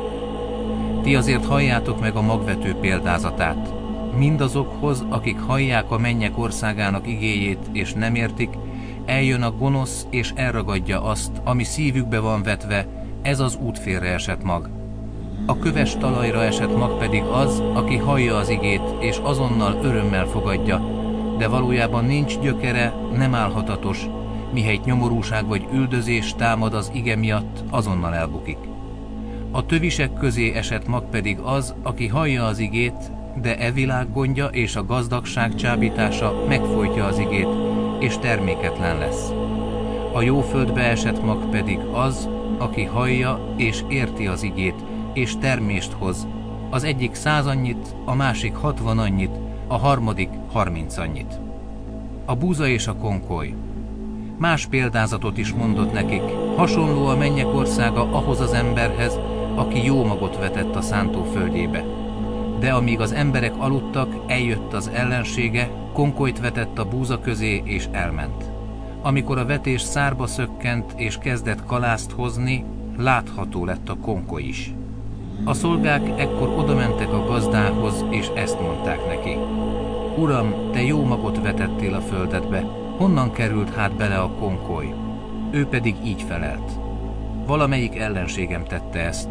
A szolgák erre megkérdezték: Akarod-e, hogy elmenjünk és összeszedjük a konkolyt? Ő azonban így válaszolt: Nem, mert amíg a konkolyt szednétek, kiszaggatnátok vele együtt a búzát is. Hadd nőjön együtt mind a kettő az aratásig, és majd az aratás idején szólok az aratóknak: Szedjétek össze először a konkolyt, kössétek kévébe és égessétek el, a búzát pedig gyűjtsétek be csőrömbe. A mustármag és a kovász. Más példázatot is mondott nekik. Hasonló a mennyek országa a mustármaghoz, amelyet vesz az ember, és elvet a szántóföldjébe. Ez ugyan kisebb minden magnál, de amikor felnő, nagyobb minden veteménynél, és fává lesz, úgyhogy eljönnek az égi madarak, és fészket raknak ágai között. Más példázatot is mondott nekik. Hasonló a mennyek országa a kovászhoz, amelyet vesz az asszony, belekever 3 mérce lisztbe, míg végül az egész megkel. Mindezt példázatokban mondta el Jézus a sokaságnak, és példázat nélkül semmit nem mondott nekik, hogy beteljesedjék, amit az Úr mondott a próféta által: Példázatokra nyitom meg számat, a világ kezdete óta rejtett dolgokat jelentek ki. A búza és a konkoly példázatának értelme. Ekkor elbocsátotta a sokaságot, és bement a házba, tanítványai pedig ezzel a kéréssel fordultak hozzá: Magyarázd meg nekünk a szántóföldben nőtt konkoly példázatát. Ő pedig így válaszolt nekik: Az, aki a jó magot veti, az emberfia.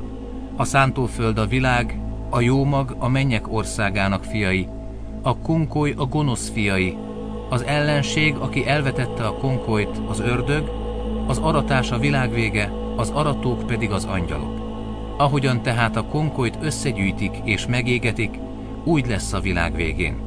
Az emberfia elküldi majd angyalait, és összegyűjtenek országából minden botránkozást okozót és gonosztevőt, és a tüzes kemencébe vetik őket. Ott lesz majd sírás és fogcsikorgatás. Akkor majd az igazak fénylenek atyjuk országában, mint a nap. Akinek van füle, hallja. Az elrejtett kincs, az igaz gyöngy és a háló. Hasonló a mennyek országa a szántóföldben elrejtett kincshez, amelyet az ember, miután megtalált, elrejt, majd örömében elmegy, eladja mindenét, amilyen van, és megveszi azt a szántóföldet. Hasonló a mennyek országa a kereskedőhöz is, aki szép gyöngyöket keres. Amikor egy nagyértékű gyöngyre talál, elmegy, eladja mindenét, amilyen van, és megvásárolja azt. Hasonló a mennyek országa a tengerbe kivetett hálóhoz is, amely mindenféle halat összegyűjt. Amikor megtelik, kivonják a partra, és nekiülve a jókat edényekbe gyűjtik, a hitványokat pedig kidobják. Így lesz a világ végén is, eljönnek az angyalok, és kiválogatják a gonoszokat az igazak közül, és a tüzes kemencébe vetik őket. Ott lesz majd sírás és fogcsikorgatás. Megértettétek mindezt? Kérdezte tőlük Jézus. Azok így válaszoltak: Igen. Ő pedig ezt mondta nekik: Azért minden írástudó, aki tanítványává lett a mennyek országának, hasonló ahhoz a házigazdához, aki újat és ót hoz elő kamrájából. Jézus Názáretben. Miután Jézus elmondta ezeket a példázatokat, továbbment onnan, és hazájába érve úgy tanította őket a zsinagógájukban, hogy megdöbbenve mondták: Honnan van benne ez a bölcsesség és a csodatevő erő? Vajon nem az ácsmester fia ez? Nem az ő anyját hívják Máriának, testvéreit pedig Jakabnak, Józsefnek, Simonnak és Júdásnak? És a húgai nem itt élnek-e valamennyien? Ugyan honnan van benne mindez? És megbotránkoztak benne, Jézus pedig így szólt hozzájuk: Sehol sem vetik meg a prófétát, csak saját hazájában és a maga házában. Nem is tett ott sok csodát hitetlenségük miatt. Máté evangéliuma, 14. rész, Keresztelő János halála. Abban az időben Heródes, a negyedes fejedelem meghallotta, hogy mit beszélnek Jézusról, és ezt mondta szolgáinak: ez az ember Keresztelő János, ő támadt fel a halottak közül, és ezért vannak benne a csodatevő erők. Heródes ugyanis elfogadta Jánost, bilincsbe verette és börtönbe záratta, testvérének, Fülöpnek a felesége Heródiás miatt. János ugyanis azt mondta neki: nem szabad együtt élned vele. Heródes szerette volna megöletni, de félt a sokaságtól, mert prófétának tartották. Amikor azonban eljött Heródes születésnapja, Heródiás lánya táncolt a társaság előtt, és ez kedvére volt Heródesnek, ezért esküvel fogadta, hogy bármit kér, megadja neki. Ő pedig anyja tanácsára így szólt: add nekem egy tálon Keresztelő János fejét. A király elkomorodott, de esküje és a vendégek miatt megparancsolta, hogy teljesítsék kérését. Elküldte embereit, lefejeztette Jánost a börtönben. Elhozták a fejét egy tálon, átadták a leánynak, ő pedig odavitte anyjának. Azután eljöttek tanítványai, elvitték a holttestet és eltemették. Majd elmentek, és hírül adták ezt Jézusnak. 5000 ember megvendégelése. Amikor meghallotta ezt Jézus, eltávozott onnan hajón egy lakatlan helyre egyedül. Amikor meghallotta ezt a sokaság, gyalog követte őt a városokból. Amikor Jézus kiszállt és meglátta a nagy sokaságot, megszánta őket és meggyógyította betegeiket. Amikor esteledett, oda mentek hozzá tanítványai, és ezt mondták: lakatlan ez a hely, és későre jár. Bocsásd el a sokaságot, hogy menjenek a falvakba, és vegyenek élelmet maguknak. Jézus azonban ezt mondta nekik: nem kell elmenniük, ti adjatok nekik enni. Ők így válaszoltak: nincs itt egyebünk, csak 5 kenyerünk és 2 halunk. Ő pedig ezt mondta: hozzátok nekem ide azokat. Ekkor megparancsolta a sokaságnak, hogy telepedjenek le a fűre, azután vette az 5 kenyeret és a 2 halat, feltekintett az égre, megáldotta és megtörte a kenyereket, és a tanítványoknak adta, a tanítványok pedig a sokaságnak. Miután valamennyien ettek és jól laktak, összeszedték a maradék darabokat 12 telekosárral. Aki pedig evett, mintegy 5000 férfi volt, az asszonyokat és a gyermekeket nem számítva. Jézus a tengeren jár. Ezután nyomban sürgetni kezdte tanítványait, hogy szálljanak hajóba, és menjenek át előtte a túlsó partra, amíg ő elbocsátja a sokaságot. Miután elbocsátotta a sokaságot, egyedül felment a hegyre imádkozni. Amikor beesteledett, egyedül volt ott. A hajó pedig már messze eltávolodott a parttól, és a hullámok között hányódott, mert ellenszél volt. Már hajnalodott, amikor Jézus odament hozzájuk a tengeren járva. Mikor pedig a tanítványok meglátták, hogy a tengeren jár, megrémültek és ezt mondták: kísértet ez, és ijedtükben felkiáltottak. De Jézus azonnal megszólította őket, és ezt mondta: bízzatok, én vagyok, ne féljetek. Péter ekkor így válaszolt neki: Uram, ha te vagy az, parancsold meg, hogy oda menjek hozzád a vízen. Ő pedig így szólt: jöjj! És Péter kiszállva a hajóból járni kezdett a vízen, és elindult Jézus felé. Amikor azonban az erős szélre figyelt, megijedt, és amint süllyedni kezdett, felkiáltott: Uram, ments meg! Jézus pedig azonnal kinyújtotta a kezét, megragadta őt, és ezt mondta neki: kicsiny hitű, miért kételkedtél? És amint beszálltak a hajóba, elült a szél. A hajóban levők pedig leborultak előtte, és ezt mondták: valóban Isten fia vagy. Jézus sok beteget meggyógyít. Átkelve Genezáretnél értek partot. Amikor felismerték őt annak a helynek a lakói, hírül adták az egész környéken, és odavittek hozzá minden beteget, és kérték őt, hogy legalább a ruhája szegélyét megérinthessék, és aki csak megérintette, meggyógyult. Máté evangéliuma, 15. rész. Jézus tanítása a tisztaságról. Akkor farizeusok és írástudók mentek Jeruzsálemből Jézushoz, és ezt mondták: miért szegik meg tanítványaid a vének hagyományát? Amikor ugyanis étkeznek, nem mossák meg a kezüket. Ő így válaszolt nekik: és ti miért szegitek meg Isten parancsolatát a ti hagyományotokért? Mert Isten ezt mondta: tiszteld apádat és anyádat, és ezt, aki gyalázza apját vagy anyját, halállal bűnhődjék. Ti pedig azt tanítjátok, hogy aki ezt mondja apjának vagy anyjának, áldozati ajándék az, amivel kötelességem volna téged megsegíteni, annak nem kell tisztelnie az apját. Így tettétek érvénytelenné Isten igéjét a ti hagyományotokért. Képmutatók helyesen profétált rólatok Ézsaiás: ez a nép ajkával tisztel engem, szíve azonban távol van tőlem. Pedig hiába tisztelnek engem, ha tanításként emberi parancsolatokat tanítanak. Ekkor odahívta a sokaságot, és így szólt hozzájuk: halljátok és értsétek meg, nem azt teszi tisztátalanná az embert, ami bemegy a száján, hanem ami kijön a szájából, azt teszi tisztátalanná az embert. Tanítványai ekkor hozzálépve megkérdezték tőle: tudod-e, hogy a farizeusok megbotránkoztak, amikor meghallották ezt a beszédet? Ő pedig így válaszolt: minden növényt, amelyet nem az én mennyei atyám ültetett, ki fognak gyomlálni. Hagyjátok őket, világtalanok vakvezetői ők. Ha pedig vak vezet világtalant, mind a ketten gödörbe esnek. Péter ekkor ezt kérte: magyarázd meg nekünk az előbbi példázatot. Ő pedig így szólt: még mindig értetlenek vagytok? Nem gondoltok arra, hogy minden, ami bemegy a szájon, a gyomorba jut és az árnyékszékbe kerül? Ami azonban kijön a szájból, az a szívből származik, és azt teszi tisztátalanná az embert. Mert a szívből származnak a gonosz gondolatok, gyilkosságok, házasságtörések, paráznaságok, lopások, hamis tanúskodások és istenkáromlások. Ezek teszik tisztátalanná az embert. De az, hogy mosatlan kézzel eszik, nem teszi tisztátalanná az embert. A kánaáni asszony. Jézus azután elment onnan, és visszavonult Tírus és Szidón vidékére. És ekkor egy kánaáni asszony, aki arról a környékről jött, így kiáltozott: Uram, Dávid fia, könyörülj rajtam, leányomat kegyetlenül gyötri a gonosz lélek. Jézus azonban nem válaszolt neki egy szót sem. Erre odamentek hozzá a tanítványai, és kérték: bocsásd el, mert utánunk kiáltozik.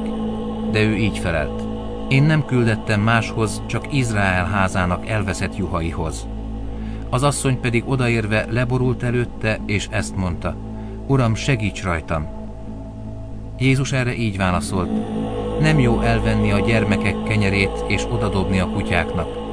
Az asszony azonban így felelt: úgy van, Uram, de hiszen a kutyák is esznek a morzsákból, amelyek gazdájuk asztaláról lehullanak. Ekkor így szólt hozzá Jézus: asszony, nagy a te hited, legyen úgy, amint kívánod. És meggyógyult a leánya még abban az órában. 4000 ember megvendégelése. Jézus azután eltávozott onnan, elment a Galileai tenger mellé, felment a hegyre, és ott leült. Nagy sokaság ment hozzá, és bénákat, nyomorékokat, vakokat, némákat és sok más beteget vittek magukkal. Ezeket Jézus lába elé tették, ő pedig meggyógyította őket.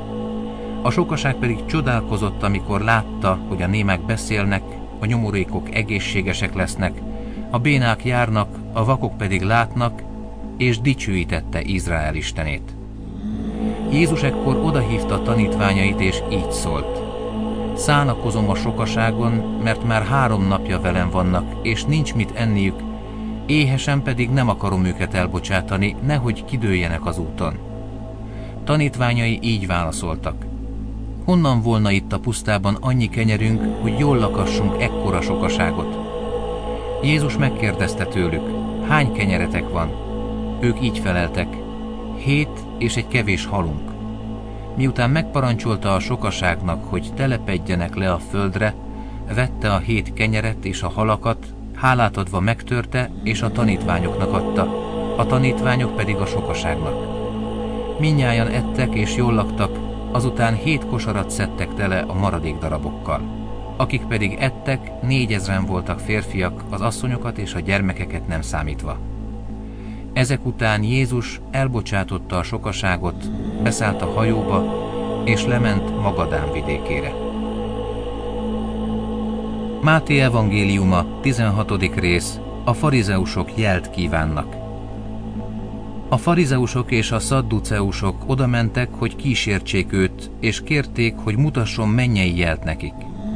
Ő azonban így válaszolt nekik: napnyugtakor azt mondjátok, hogy szép idő lesz, mert vörös az ég.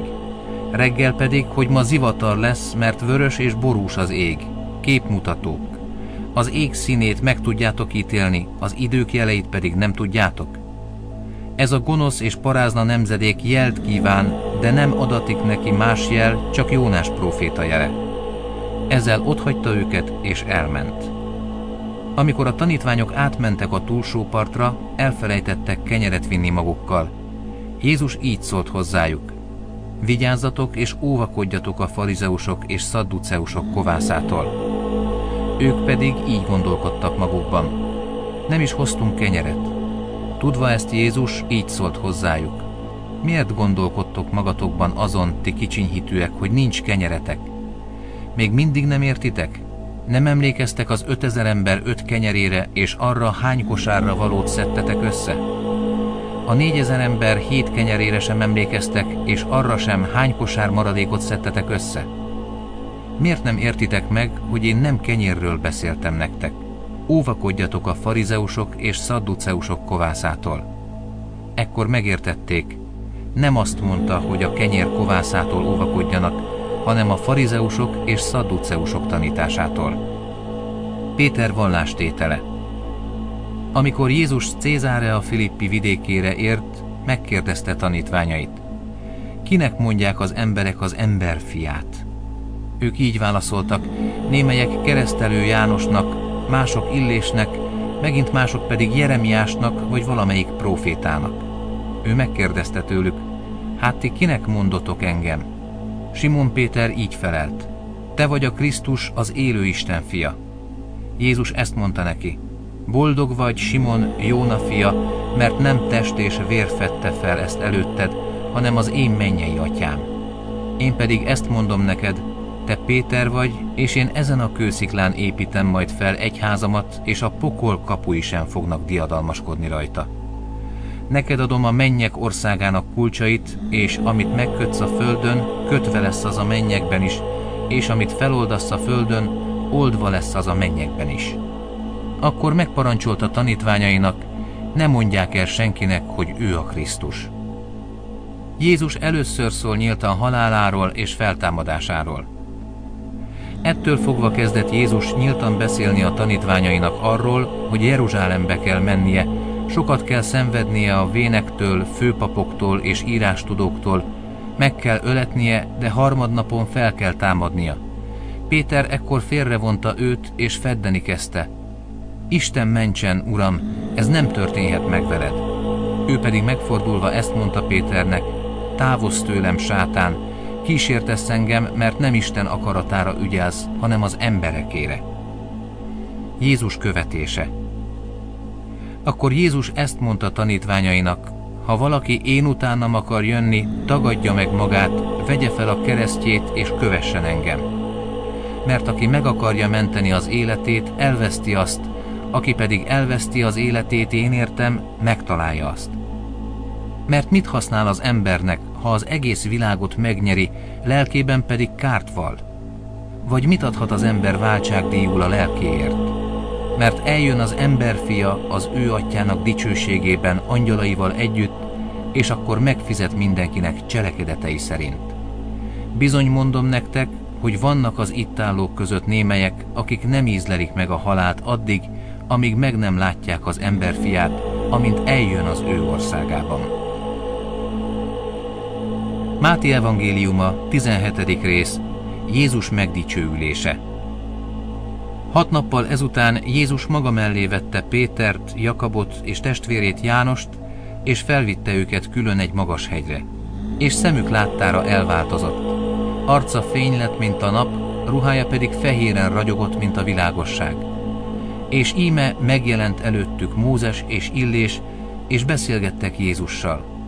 Péter ekkor megszólalt, és ezt mondta Jézusnak: Uram, jó nekünk itt lenni. Ha akarod, készítek itt 3 sátrat, neked egyet, Mózesnek egyet és Illésnek egyet. Miközben ezt mondta, íme fényes felhő borította be őket, és hang hallatszott a felhőből. Ez az én szeretett fiam, akiben gyönyörködöm, őt hallgassátok. Amikor a tanítványok ezt meghallották, arcra borultak, és nagy félelem fogta el őket. Ekkor Jézus odament, megérintette őket, és így szólt hozzájuk: keljetek fel, és ne féljetek. Amikor pedig föltekintettek, senkit sem láttak, csak Jézust egyedül. Miközben jöttek le a hegyről, megparancsolta nekik Jézus: senkinek sem mondjátok el ezt a látomást, amíg fel nem támad az emberfia a halottak közül. Erre megkérdezték tőle tanítványai: miért mondják akkor az írástudók, hogy Illésnek kell előbb eljönnie? Ő így válaszolt: Illés valóban eljön, és helyreállít mindent. Mondom nektek, hogy Illés már eljött, de nem ismerték fel, hanem azt tették vele, amit csak akartak. Így fog szenvedni tőlük az emberfia is. Ekkor értették meg a tanítványok, hogy Keresztelő Jánosról beszélt nekik. A holdkóros fiú meggyógyítása. Amikor a sokasághoz értek, odament hozzá egy ember, térdre borult előtte, és ezt mondta: Uram, könyörülj a fiamon, mert holdkóros és nagyon szenved, gyakran esik a tűzbe, meg a vízbe is. Elhoztam őt tanítványaidhoz, de nem tudták meggyógyítani. Jézus így válaszolt: ó hitetlen és elfajult nemzedék, meddig leszek még veletek? Meddig szenvedlek még titeket? Hozzátok őt ide! Ekkor Jézus rákiáltott, és kiment abból az ördög, a gyermek pedig meggyógyult még abban az órában. Akkor a tanítványok külön odamentek Jézushoz, és megkérdezték: mi miért nem tudtuk kiűzni? Ő így válaszolt: kis hitűségetek miatt. Bizony mondom nektek, ha akkora hitetek volna, mint egy mustármag, és azt mondanátok ennek a hegynek: menj innen oda, akkor oda menne, és semmi sem volna nektek lehetetlen.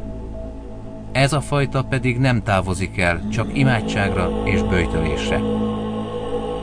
Jézus másodszor szól haláláról és feltámadásáról. Amikor újra együtt voltak Galileában, így szólt hozzájuk Jézus: az emberfia emberek kezébe adatik, és megölik őt, de a 3. napon feltámad. Ekkor igen elszomorúdtak. Jézus megfizeti a templomadót. Amikor Kapernaumba értek, oda mentek Péterhez azok, akik a templomadót szedik, és megkérdezték tőle: a ti mesteretek nem fizet templomadót? De igen, felelte. És amikor bement a házba, mielőtt még szólt volna, Jézus megkérdezte: mit gondolsz, Simon, a földi királyok kiktől szednek vámot vagy adót? A fiaiktól vagy az idegenektől? Miután így felelt: az idegenektől, Jézus ezt mondta neki: akkor tehát a fiak szabadok. De hogy ne botránkoztassuk meg őket, menj a tengerhez, vesd be a horgot, és fogd ki az első halat, amely ráakad. Amikor felnyitod a száját, találsz benne egy ezüstpénzt, vedd ki, és add oda nekik értem és érted. Máté evangéliuma, 18. rész, a kisgyermek példája, botránkozás és botránkoztatás. Abban az órában oda mentek a tanítványok Jézushoz, és megkérdezték tőle: ki a nagyobb a mennyek országában?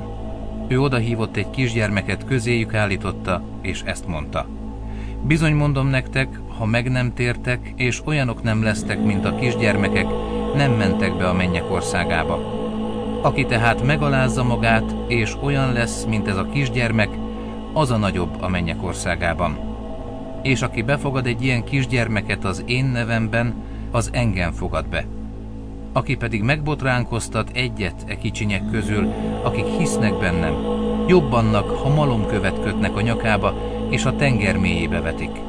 Jaj a világnak a botránkozások miatt! Mert szükséges, hogy botránkozások történjenek, de jaj annak az embernek, aki megbotránkoztat. Ha a kezed vagy lábad megbotránkoztat téged, vágd le és vesd el magadtól. Jobb neked, ha csonkám vagy sántám mégy be az életre, mintha 2 kezeddel vagy 2 lábaddal együtt vettetsz az örök tűzre. Ha pedig a szemed botránkoztat meg téged, vájd ki és vesd el magadtól, jobb neked, ha fél szemmel mégy be az életre, mint ha 2 szemeddel együtt vettetsz a Gehenna tüzére. Vigyázzatok, nehogy egyet is megvessetek kicsinyek közül, mert mondom nektek, hogy az ő angyalaik a mennyekben mindenkor látják az én mennyei atyám arcát. Az eltévedt juh. Az emberfia azért jött, hogy megmentse, ami elveszett. Mit gondoltok, ha egy embernek 100 juha van, és eltévedt közülük egy, vajon nem hagyja-e ott a 99-et a hegyekben, és nem megy el megkeresni az eltévedtet? És ha megtalálja, bizony mondom nektek, jobban örül neki, mint annak a 99-nek, amelyik nem tévedt el. Ugyanígy a ti mennyei atyátok sem akarja, hogy elvesszen egy is kicsinyek közül. Testvériség a gyülekezetben. Ha pedig vétkezik ellened a testvéred, menj el hozzá, fedd meg 4 szem közt. Ha hallgat rád, megnyerted a testvéredet. Ha pedig nem hallgat rád, védj magad mellé még 1 vagy 2 embert, hogy 2 vagy 3 tanúszava erősítsen meg minden vallomást. Ha nem hallgat rájuk, mondd meg a gyülekezetnek. Ha pedig a gyülekezetre sem hallgat, tekintsd olyannak, mint a pogányt vagy a vámszedőt. Bizony mondom nektek, amit megköttök a földön, kötve lesz a mennyben is, amit pedig feloldotok a földön, oldva lesz a mennyben is. Bizony mondom nektek azt is, hogy ha közületek 2 egyetértenek a földön mindabban, amit kérnek, azt mind megadja nekik az én mennyei atyám.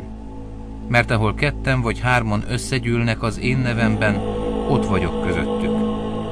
A gonosz szolga. Akkor Péter odament hozzá, és ezt kérdezte tőle: Uram, hányszor kell megbocsátanom az ellenem vétkező testvéremnek? Még 7-szer is? Jézus így válaszolt: Mondom neked, nem hogy 7-szer, hanem még 70-szer 7-szer is. Ezért hasonló a mennyek országa ahhoz a királyhoz, aki el akarta számoltatni a szolgáit. Amikor hozzákezdett, egy olyan embert vittek elé, aki 10 000 talentummal volt adósa. Mivel nem volt miből fizetnie, megparancsolta az úr, hogy adják el őt és feleségét, gyermekeit és mindenét, amilyen van, és úgy fizesse meg. A szolga ekkor leborult előtte, és így esedezett: Légy türelemmel irántam, és mindent megfizetek neked. Az úr pedig megszánta a szolgát, elbocsátotta és elengedte az adósságát. Amikor azonban kiment az a szolga, találkozott egyik szolgatársával, aki 100 dénárral tartozott neki. Megragadta, folytogatni kezdte, és ezt mondta neki: Fizesd meg, amivel tartozol. Szolgatársa ekkor leborult előtte, és így kérlelte: Légy türelemmel irántam, és megadom majd neked. De az nem engedett, hanem elmenve börtönbe záratta őt, amíg meg nem fizeti a tartozását. Amikor szolgatársai látták ezt, nagyon felháborodtak. Elmentek, és jelentették uruknak mindazt, ami történt. Akkor magához hívatta őt ura, és így szólt hozzá: Gonosz szolga, elengedtem minden tartozásodat, mivel könyörögtél nekem. Nem kellett volna neked is megkönyörülnöd szolgatársadon, amint én is megkönyörültem rajtad? És ura haragjában átadta őt, hogy kínozzák, amíg meg nem fizeti neki az egész tartozását. Így tesz majd az én mennyei atyám is veletek, ha szívetekből meg nem bocsátotok mindenki az ő testvérének. Máté evangéliuma, 19. rész. Kérdés a házassági elválásról. Amikor befejezte Jézus ezeket a beszédeket, elhagyta Galileát, és elment Júdeának a Jordánon túli vidékére. Nagy sokaság követte, és ott meggyógyította őket. Ekkor farizeusok mentek hozzá, hogy kísértsék őt, és megkérdezték tőle: Szabad-e az embernek bármilyen okból elbocsátania a feleségét? Ő pedig így válaszolt: Nem olvastátok-e, hogy a Teremtő kezdettől fogva férfivá és nővé teremtette őket? És ezt mondta Isten: Ezért hagyja el a férfi apját és anyját, ragaszkodik feleségéhez, és lesznek 2 egy testé. Úgyhogy már nem 2 test, hanem egy. Amit tehát Isten egybekötött, azt ember el ne válassza. Erre azt mondták neki: Akkor miért rendelt el Mózes, hogy aki elbocsátja a feleségét, adjon neki vállólevelet? Jézus így válaszolt nekik: Mózes szívetek keménysége miatt engedte meg nektek, hogy elbocsássátok feleségeteket, de ez kezdettől fogva nem így volt. Mondom nektek, hogy aki elbocsátja feleségét, a paráznaság esetét kivéve, és mást vesz feleségül, az házasságtörő. Erre így szóltak hozzá tanítványai: ha ilyen a férj helyzete a feleséggel, akkor nem érdemes megházasodni. Ő azonban így válaszolt nekik: nem mindenki fogadja be ezt a beszédet, csak azok, akiknek megadatott. Mert vannak házasságra alkalmatlanok, akik anyjuk méhétől így születtek, és vannak házasságra alkalmatlanok, akiket az emberek tettek házasságra alkalmatlanná, és vannak házasságra alkalmatlanok, akik önmagukat tették házasságra alkalmatlanná a mennyek országáért. Aki el tudja fogadni, fogadja el. Jézus megáldja a gyermekeket. Ekkor kisgyermekeket vittek hozzá, hogy tegye rájuk a kezét és imádkozzék értük, a tanítványok azonban rájuk szóltak. De Jézus ezt mondta: engedjétek kisgyermekeket, és ne akadályozzátok őket, hogy hozzám jöjjenek, mert ilyeneké a mennyek országa. Azután rájuk tette a kezét, és eltávozott onnan. A gazdag ifjú. Oda ment hozzá valaki, és ezt kérdezte: Mester, mi jót tegyek, hogy örök életet nyerjek? Ő pedig azt felelte neki: miért kérdezel engem a jóról? Csak egy van, aki jó. Ha pedig be akarsz menni az életre, tartsd meg a parancsolatokat. Az megkérdezte: melyeket? Jézus így felelt: ezeket. Ne ölj, ne paráználkodj, ne lopj, ne tanúskodj hamisan, tiszteld apádat és anyádat, és szeresd fele barátodat, mint magadat. Az ifjú erre ezt mondta: ezt mind megtartottam, mi fogyatkozás van még bennem? Jézus így válaszolt neki: ha tökéletes akarsz lenni, menj el, add el vagyonodat, oszd szét a szegényeknek, és kincsed lesz a mennyben, azután jöjj és kövess engem. Amikor hallotta az ifjú ezt a beszédet, szomorúan távozott, mert nagy vagyona volt. Jézus pedig ezt mondta tanítványainak: bizony mondom nektek, hogy gazdag ember nehezen megy majd be a mennyek országába. Ismét mondom nektek, könnyebb a tevének a tűfokán átmenni, mint a gazdagnak az Isten országába bejutni. Amikor meghallották ezt a tanítványok, nagyon megdöbbentek, és így szóltak: akkor kicsoda üdvözülhet? Jézus rájuk tekintett, és ezt mondta nekik: embereknek ez lehetetlen, de Istennek minden lehetséges. A tanítványok jutalma. Ekkor megszólalt Péter, és ezt kérdezte: mi elhagytunk mindent, és követtünk téged, hát velünk mi lesz? Jézus erre ezt mondta nekik: bizony mondom nektek, hogy ti, akik követtek engem a megújult világban, amikor az emberfia beül dicsőségének trónszékébe, ti is 12 trónszékbe ültök, és ítéletet tartotok Izrael 12 törzse felett. És mindenki, aki elhagyta házát vagy testvéreit, apját vagy anyját, gyermekeit vagy földjeit az én nevemért, a 100-szorosát kapja, és megörökli az örök életet. De sok elsőből lesz utolsó, és utolsóból első. Máté evangéliuma, 20. rész, a szőlőmunkások. Hasonló a mennyek országa ahhoz a gazdához, aki korán reggel kiment, hogy munkásokat fogadjon a szőlőjébe. Miután megegyezett a munkásokkal napi 1 dénárban, elküldte őket a szőlőjébe. Amikor kiment 9 óra tájban, látta, hogy mások is állnak a piacon tétlenül, és ezt mondta nekik: menjetek el ti is a szőlőmbe, és ami jogos, megadom nektek. Azok pedig elmentek. Ismét kiment 12 óra körül, és délután 3 óra tájban, és ugyanígy tett. Amikor pedig délután 5 óra tájban is kiment, talált újabb embereket, akik ott áldogáltak, és megkérdezte tőlük: miért álltok itt egész nap tétlenül? Azok pedig így válaszoltak: mert senki sem fogadott fel bennünket. Erre ezt mondta nekik: menjetek el ti is a szőlőmbe. Miután pedig beesteledett, ezt mondta a szőlő gazdája a munkások vezetőjének: hívd ide a munkásokat, és fizest ki a bérüket az utolsókon kezdve az elsőkig. Ekkor jöttek azok, akik 5 óratájban álltak munkába, és kaptak egy-egy dénárt. Amikor az elsők jöttek, azt gondolták, hogy többet kapnak, de egy-egy dénárt kaptak ők is.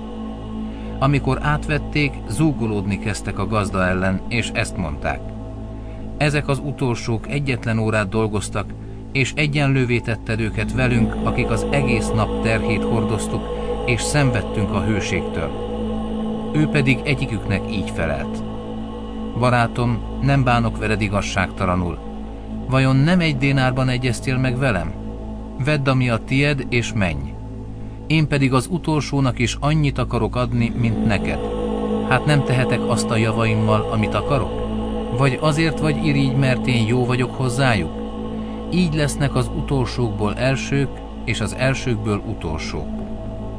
Jézus harmadszor szól haláláról és feltámadásáról. Amikor Jézus Jeruzsálembe készült felmenni, maga mellé vette külön a 12 tanítványt, és útközben ezt mondta nekik: íme felmegyünk Jeruzsálembe, és az emberfia átadatik a főpapoknak és az írástudóknak. Halálra ítélik, és átadják a pogányoknak, hogy kigúnyolják, megkorbácsolják és keresztre feszítsék, de harmadnapon feltámad. Zebedeus fiainak kérése. Akkor odament hozzá Zebedeus fiainak anyja a fiaival együtt, leborult előtte, és kérni akart tőle valamit.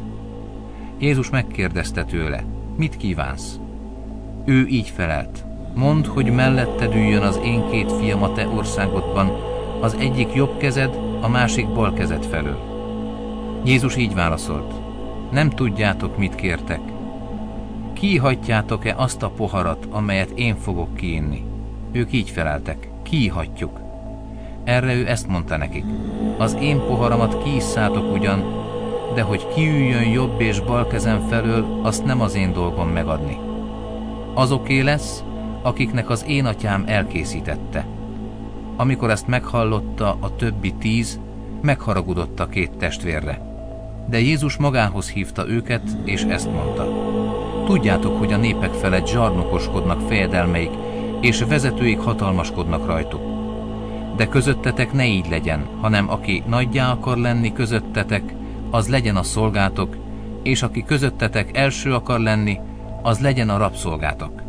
Mert az emberfia sem azért jött, hogy neki szolgáljanak, hanem hogy ő szolgáljon, és életét adja váltságul sokakért. A 2 jerikói vak meggyógyítása. Amikor elindultak Jerikóból, nagy sokaság követte őt. És íme 2 vak ült az út mellett, és amikor hallották, hogy Jézus arra megy, így kiáltoztak: Uram, Dávid fia, könyörülj rajtunk! A sokaság azonban rájuk szólt, hogy hallgassanak el, de ők még hangosabban kiáltozták: Uram, Dávid fia, könyörülj rajtunk! Jézus megállt, megszólította őket, és ezt kérdezte: mit akartok, mit tegyek veletek? Ők ezt felelték: Uram, nyisd meg a szemünket! Jézus megszánta őket, megérintette szemüket, és azonnal visszanyerték látásukat, és követték őt. Máté evangéliuma, 21. rész. Jézus bevonul Jeruzsálembe. Amikor közeledtek Jeruzsálemhez és Bétfagéba, az Olajfák hegyéhez értek, Jézus előre küldte 2 tanítványát, és ezt mondta nekik: menjetek az előttetek lévő faluba, és ott mindjárt találtok egy megkötött szamarat a csikójával együtt. Oldjátok el, és vezessétek hozzám. Ha valaki szólna nektek, mondjátok meg, hogy az Úrnak van szüksége rájuk, és azonnal elengedi azokat. Ez pedig azért történt, hogy beteljesedjék, amit az Úr mondott a próféta által: mondjátok meg Sion leányának, íme királyod jön hozzád, aki alázatos és szamárháton ül, igavonó állat csikóján. A tanítványok pedig elmentek, és úgy cselekedtek, ahogy Jézus parancsolta nekik. Oda vezették a szamarat a csikójával együtt, ráterítették felső ruhájukat, Jézus pedig felült rá. A sokaság az útra terítette felső ruháját, mások ágakat vagdaltak a fákról, és az útra szórták. Az előtte haladó és az őt követő sokaság pedig ezt kiáltotta: Hozsánna Dávid fiának! Áldott, aki jön az Úr nevében! Hozsánna a magasságban! Amint beért Jeruzsálembe, felbojdult az egész város, és ezt kérdezgették: Kicsoda ez? A sokaság ezt mondta: Ő Jézus, a galileai Názáretből való próféta. Jézus megtisztítja a templomot. Azután Jézus bement a templomba, és kiűzte mindazokat, akik a templomban árusítottak és vásároltak, a pénzváltók asztalait és a galambárusok székeit pedig felborította, és ezt mondta nekik: Megvan írva, az én házamat imádságházának nevezik, ti pedig rablók barlangjává teszitek. Azután vakok és sánták mentek hozzá a templomba, és meggyógyította őket. Amikor pedig a főpapok és az írástudók látták a csodákat, amelyeket tett, és a gyermekeket, akik a templomban ezt kiáltozták: Hozsánna Dávid fiának, haragra lobbantak, és így szóltak hozzá: Hallod, mit mondanak ezek? Jézus pedig így válaszolt nekik: Hallom, sohasem olvastátok, gyermekek és csecsemők szája által szereztél dicséretet? Erre otthagyva őket kiment a városból Betániába, és ott töltötte az éjszakát. A fügefa elszáradása. Amikor korán reggel a város felé ment, megéhezett. Meglátott egy fügefát az út mellett, odament, de semmit sem talált rajta, csak levelet. Ekkor így szólt hozzá: Ne teremjen rajtad gyümölcs soha többé, és azonnal elszáradt a fügefa. Amikor látták ezt a tanítványok, elcsodálkoztak, és azt kérdezték: Hogyan száradt el ilyen hirtelen ez a fügefa? Jézus így válaszolt nekik: Bizony mondom nektek, ha van hitetek, és nem kételkedtek, nem csak a fügefával tehetitek meg ezt, hanem ha ennek a hegynek azt mondjátok: Emelkedj fel, és vesd magad a tengerbe, az is meg lesz. És mindazt, amit imádságban hittel kértek, megkapjátok. Kérdés Jézus hatalmáról. Azután bement a templomba, és miközben tanított, a főpapok a nép véneivel együtt odamentek hozzá, és azt kérdezték tőle: Milyen hatalommal teszed ezeket, és ki adta neked ezt a hatalmat? Jézus így válaszolt nekik: Én is kérdezek tőletek valamit, és ha megfeleltek rá, én is megmondom nektek, milyen hatalommal teszem ezeket. Honnan való volt János keresztsége? Mennyből vagy emberektől? Ők pedig így tanakodtak egymás között: Ha azt mondjuk mennyből, azt fogja mondani nekünk, akkor miért nem hittetek neki? Ha pedig azt mondjuk emberektől, akkor félhetünk a sokaságtól, mert Jánost mindenki prófétának tartja. Ezért ezt felelték Jézusnak: Nem tudjuk. Ő pedig így válaszolt nekik: Én sem mondom meg nektek, milyen hatalommal teszem ezeket. A két testvér példázata. Erről pedig mit gondoltok? Egy embernek volt két fia. Az elsőhöz fordulva ezt mondta: Fiam, menj el, dolgozz ma a szőlőben. Ő így felelt: Nem akarok. Később azonban meggondolta magát, és elment. Azután a másikhoz fordulva annak is ugyanezt mondta. Ő azonban így felelt: Megyek, uram, de nem ment el. Kiteljesítette a kettő közül az apja akaratát. Azt felelték: Az első. Jézus erre ezt mondta nekik: Bizony mondom nektek, hogy a vámszedők és a parázna nők előttetek mennek be az Isten országába. Mert eljött hozzátok János az igazság útján, de nem hittetek neki, a vámszedők és a parázna nők pedig hittek neki. Ti azonban ezt látva még később sem gondoltátok meg magatokat, hogy higgyetek neki. A gonosz szőlőmunkások. Hallgassatok meg egy másik példázatot. Volt egy gazda, aki szőlőt ültetett, kerítéssel vette körül, borsajtót készített és őrtornyot épített, azután bérbeadta szőlőmunkásoknak, és idegenbe távozott. Amikor eljött a szüret ideje, elküldte szolgáit a munkásokhoz, hogy vegyék át a neki járó termést. A munkások megfogták szolgáit, és volt, akit megvertek, volt, akit megöltek, és volt, akit megköveztek. Ekkor újabb szolgákat küldött, többet, mint először, de ugyanígy bántak azokkal is. Utoljára pedig fiát küldte el hozzájuk, mert úgy gondolta, a fiamat meg fogják becsülni. De amikor a munkások meglátták a fiát, így szóltak egymás között: ez az örökös, gyertek, öljük meg, hogy milyenk legyen az örökség. Majd megragadták, kidobták a szőlőn kívülre, és megölték. Amikor megjön a szőlő ura, vajon mit tesz ezekkel a munkásokkal? Ezt felelték neki: rosszért rosszal fizetve elpusztítja őket, a szőlőt pedig más munkásoknak adja ki, akik megadják neki a termést a maga idejében. Megkérdezte tőlük Jézus: sohasem olvastátok az írásokban? A kő, amelyet az építők megvetettek, az lett a sarokkő, az Úrtól lett ez, és csodálatos a mi szemünkben. Ezért mondom nektek, hogy elvétetik tőletek az Isten országa, és olyan népnek adatik, amely megtermi annak gyümölcseit. És aki erre a kőre esik, összezúzza magát, akire pedig ez a kő ráesik, azt szétmorzsolja. Amikor a főpapok hallották példázatait, megértették, hogy róluk beszél. El akarták fogni, de féltek a sokaságtól, mert az prófétának tartotta. Máté evangéliuma, 22. rész, a királyi menyegző. Jézus ismét példázatokban beszélt hozzájuk. Hasonló a mennyek országa ahhoz a királyhoz, aki menyegzőt készített a fiának. Elküldte szolgáit, hogy hívják össze a meghívottakat a menyegzőre, de azok nem akartak elmenni. Ekkor újabb szolgákat küldött, akikhez így szólt: mondjátok meg a meghívottaknak, íme elkészítettem az ünnepi lakomát, ökreim és hízott állataim levágva, és minden készen van, jöjjetek a menyegzőre. De némelyek ezzel mit sem törődve elmentek, egyik a földjére, a másik a kereskedésébe. A többiek pedig megragadták szolgáit, bántalmazták és megölték őket. A király haragra gerjedt, elküldte seregeit és elpusztította ezeket a gyilkosokat, városukat pedig felégette. Akkor ezt mondta szolgáinak: a menyegző ugyan kész, de a meghívottak nem voltak rá méltók. Menjetek ki tehát az országutakra, és akit csak találtok, hívjátok el a menyegzőre. A szolgák ki is mentek az utakra, összegyűjtöttek mindenkit, akit csak találtak, gonoszokat és jókat egyaránt, és megtelt a lakodalmas ház vendégekkel.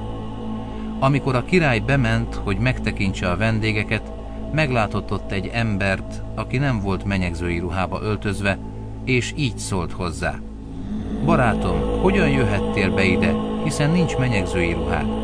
Az pedig hallgatott. Akkor a király ezt mondta szolgáinak: kötözzétek meg kezét, lábát, és vessétek ki a külső sötétségre, ott lesz majd sírás és fogcsikorgatás. Mert sokan vannak az elhívottak, de kevesen a választottak.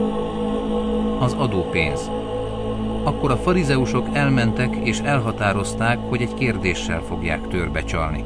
Elküldték tehát hozzá a Heródes pártiakkal együtt a tanítványaikat, akik ezt mondták: Mester, tudjuk, hogy igaz ember vagy, és az Isten útját az igazsághoz ragaszkodva tanítod, és nem törődsz azzal, hogy ki mit mond, mert nem veszed figyelembe az emberek tekintélyét.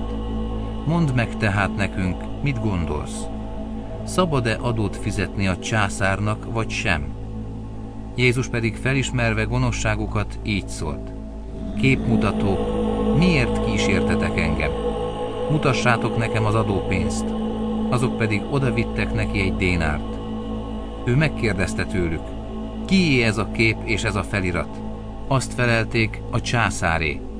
Ő akkor ezt mondta nekik: adjátok meg tehát a császárnak, ami a császáré, és Istennek, ami Istené. Amikor ezt meghallották, elcsodálkoztak, és otthagyva őt elmentek. Kérdés a feltámadásról. Azon a napon szadduceusok is mentek hozzá, akik azt állítják, hogy nincs feltámadás, és megkérdezték őt: Mester, Mózes ezt mondta, ha valaki úgy hal meg, hogy nincs fiúgyermeke, akkor testvére vegye feleségül az asszonyt, és támasszon utódot testvérének. Volt nálunk 7 testvér, az első, miután megnősült, meghalt, és mivel nem volt utóda, a feleségét testvérére hagyta. Hasonlóan a második is, a harmadik is, és így egymás után mind a 7. Végül meghalt az asszony is. A feltámadáskor tehát a 7 közül melyiké lesz az asszony, hiszen mindegyiké volt? Jézus így válaszolt nekik: tévelyektek, mivel nem ismeritek az írásokat, sem az Isten hatalmát. Mert a feltámadáskor nem házasodnak, férjhez sem mennek, hanem olyanok lesznek, mint az angyalok a mennyben. A halottak feltámadásáról pedig nem olvastátok-e, amit Isten mondott nektek? Én vagyok Ábrahám istene, Izsák istene és Jákób istene. Isten pedig nem a holtak istene, hanem az élőké. Amikor a sokaság ezt hallotta, álmélkodott tanításán. A nagy parancsolat. Amikor a farizeusok meghallották, hogy a szadduceusokat elhallgattatta, összegyűltek. Egyikük pedig egy törvénytudó kísérteni akarta őt, és megkérdezte tőle: Mester, melyik a nagy parancsolat a törvényben? Jézus így válaszolt: szeresd az Urat, a te Istenedet teljes szívedből, teljes lelkedből és teljes elmédből. Ez az első és a nagy parancsolat. A második hasonló ehhez: szeresd fele barátodat, mint magadat. E 2 parancsolattól függ az egész törvény és a próféták. Krisztus Dávidnak fia és ura. Amíg a farizeusok együtt voltak, megkérdezte tőlük Jézus: mit gondoltok a Krisztusról? Kinek a fia? Ezt felelték: Dávidé. Ő azt kérdezte: hogyan nevezheti akkor Dávid a lélek által urának, amikor ezt mondja: így szól az Úr az én uramhoz, ülj az én jobbomra, amíg lábad alá nem vetem ellenségeidet. Ha tehát Dávid urának nevezi őt, miképpen lehet a fia? De senki sem tudott neki válaszolni egyetlen szót sem, és attól a naptól fogva senki sem merte őt megkérdezni többé. Máté evangéliuma, 23. rész, Jézus beszéde az írástudók és a farizeusok ellen. Akkor Jézus így szólt a sokasághoz és a tanítványaihoz: az írástudók és a farizeusok Mózes törvényhozó székében ülnek. Mindazt tehát, amit mondanak, tegyétek meg és tartsátok meg, de cselekedeteiket ne kövessétek, mert nem azt teszik, amit mondanak. Súlyos és elhordozhatatlan terheket kötöznek egybe, és az emberek vállára rakják, de maguk egy ujjal sem akarják azokat megmozdítani. Mindent csak azért tesznek, hogy lássák az emberek, megszélesítik imaszíjaikat, és megnagyobbítják ruhabojtjaikat, a lakomákon az asztalfőn és a zsinagógákban a főhelyeken szeretnek ülni.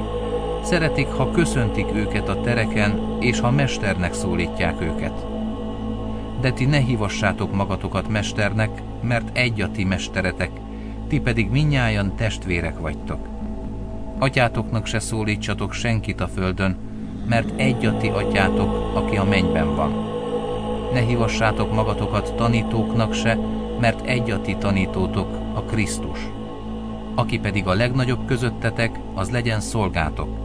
Mert aki felmagasztalja magát, megaláztatik, és aki megalázza magát, felmagasztaltatik.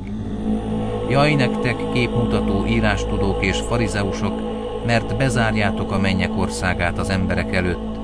Ti magatok nem mentek be, és azokat sem engeditek be, akik be akarnak menni. Jaj nektek, képmutató írástudók és farizeusok, mert felemésztitek az özvegyek házát, és színlelésből mégis hosszasan imádkoztak, ezzel súlyosabb ítéletet vontok magatokra. Jaj nektek, képmutató írástudók és farizeusok, mert bejárjátok a tengert és a szárazföldet, hogy egyetlen pogányt zsidó hitre térítsetek, és ha ez megtörtént, akkor a Gehenna fiává teszitek kétszerte inkább magatoknál. Jaj nektek, vakvezetők, akik ezt mondjátok: ha valaki a templomra esküszik, az érvénytelen, de ha valaki a templom aranyára esküszik, azt köti az eskü. Bolondok és vakok, mi a nagyobb? Az arany vagy a templom, amely megszenteli az aranyat? Ezt is mondjátok: ha valaki az oltárra esküszik, az érvénytelen, de ha valaki a rajta levő ajándékra esküszik, azt köti az eskü. Bolondok és vakok, mi a nagyobb? Az ajándék vagy az oltár, amely megszenteli az ajándékot? Aki tehát az oltárra esküszik, az arra is esküszik, ami rajta van. Aki pedig a templomra esküszik, az arra is esküszik, aki benne lakozik. Aki pedig az égre esküszik, az Isten trónusára esküszik, és arra is, aki azon ül. Jaj nektek, képmutató írástudók és farizeusok, mert tizedet adtok a mentából, a kaporból és a köményből, de elhagytátok azt, ami a törvényben fontosabb, az igazságos ítéletet, az irgalmasságot és a hűséget, pedig ezeket kellene cselekedni, és azokat sem elhagyni. Vakvezetők, kiszűritek a szúnyogot, a tevét pedig lenyelitek. Jaj nektek, képmutató írástudók és farizeusok, mert megtisztítjátok a pohár és a tál külsejét, belül pedig tele vannak rablásvággyal és féktelenséggel. Vak farizeus, tisztítsd meg először a pohár és a tál belsejét, hogy azután a külseje is tiszta legyen. Jaj nektek, képmutató írástudók és farizeusok, mert hasonlók vagytok a meszelt sírokhoz, amelyek kívülről szépnek látszanak, de belül tele vannak halottak csontjaival és mindenféle tisztátalansággal. Így kívülről ti is igaznak látszotok az emberek szemében, de belül tele vagytok képmutatással és törvényszegéssel. Jaj nektek, képmutató írástudók és farizeusok, mert síremlékeket emeltek a prófétáknak, és felékesítitek az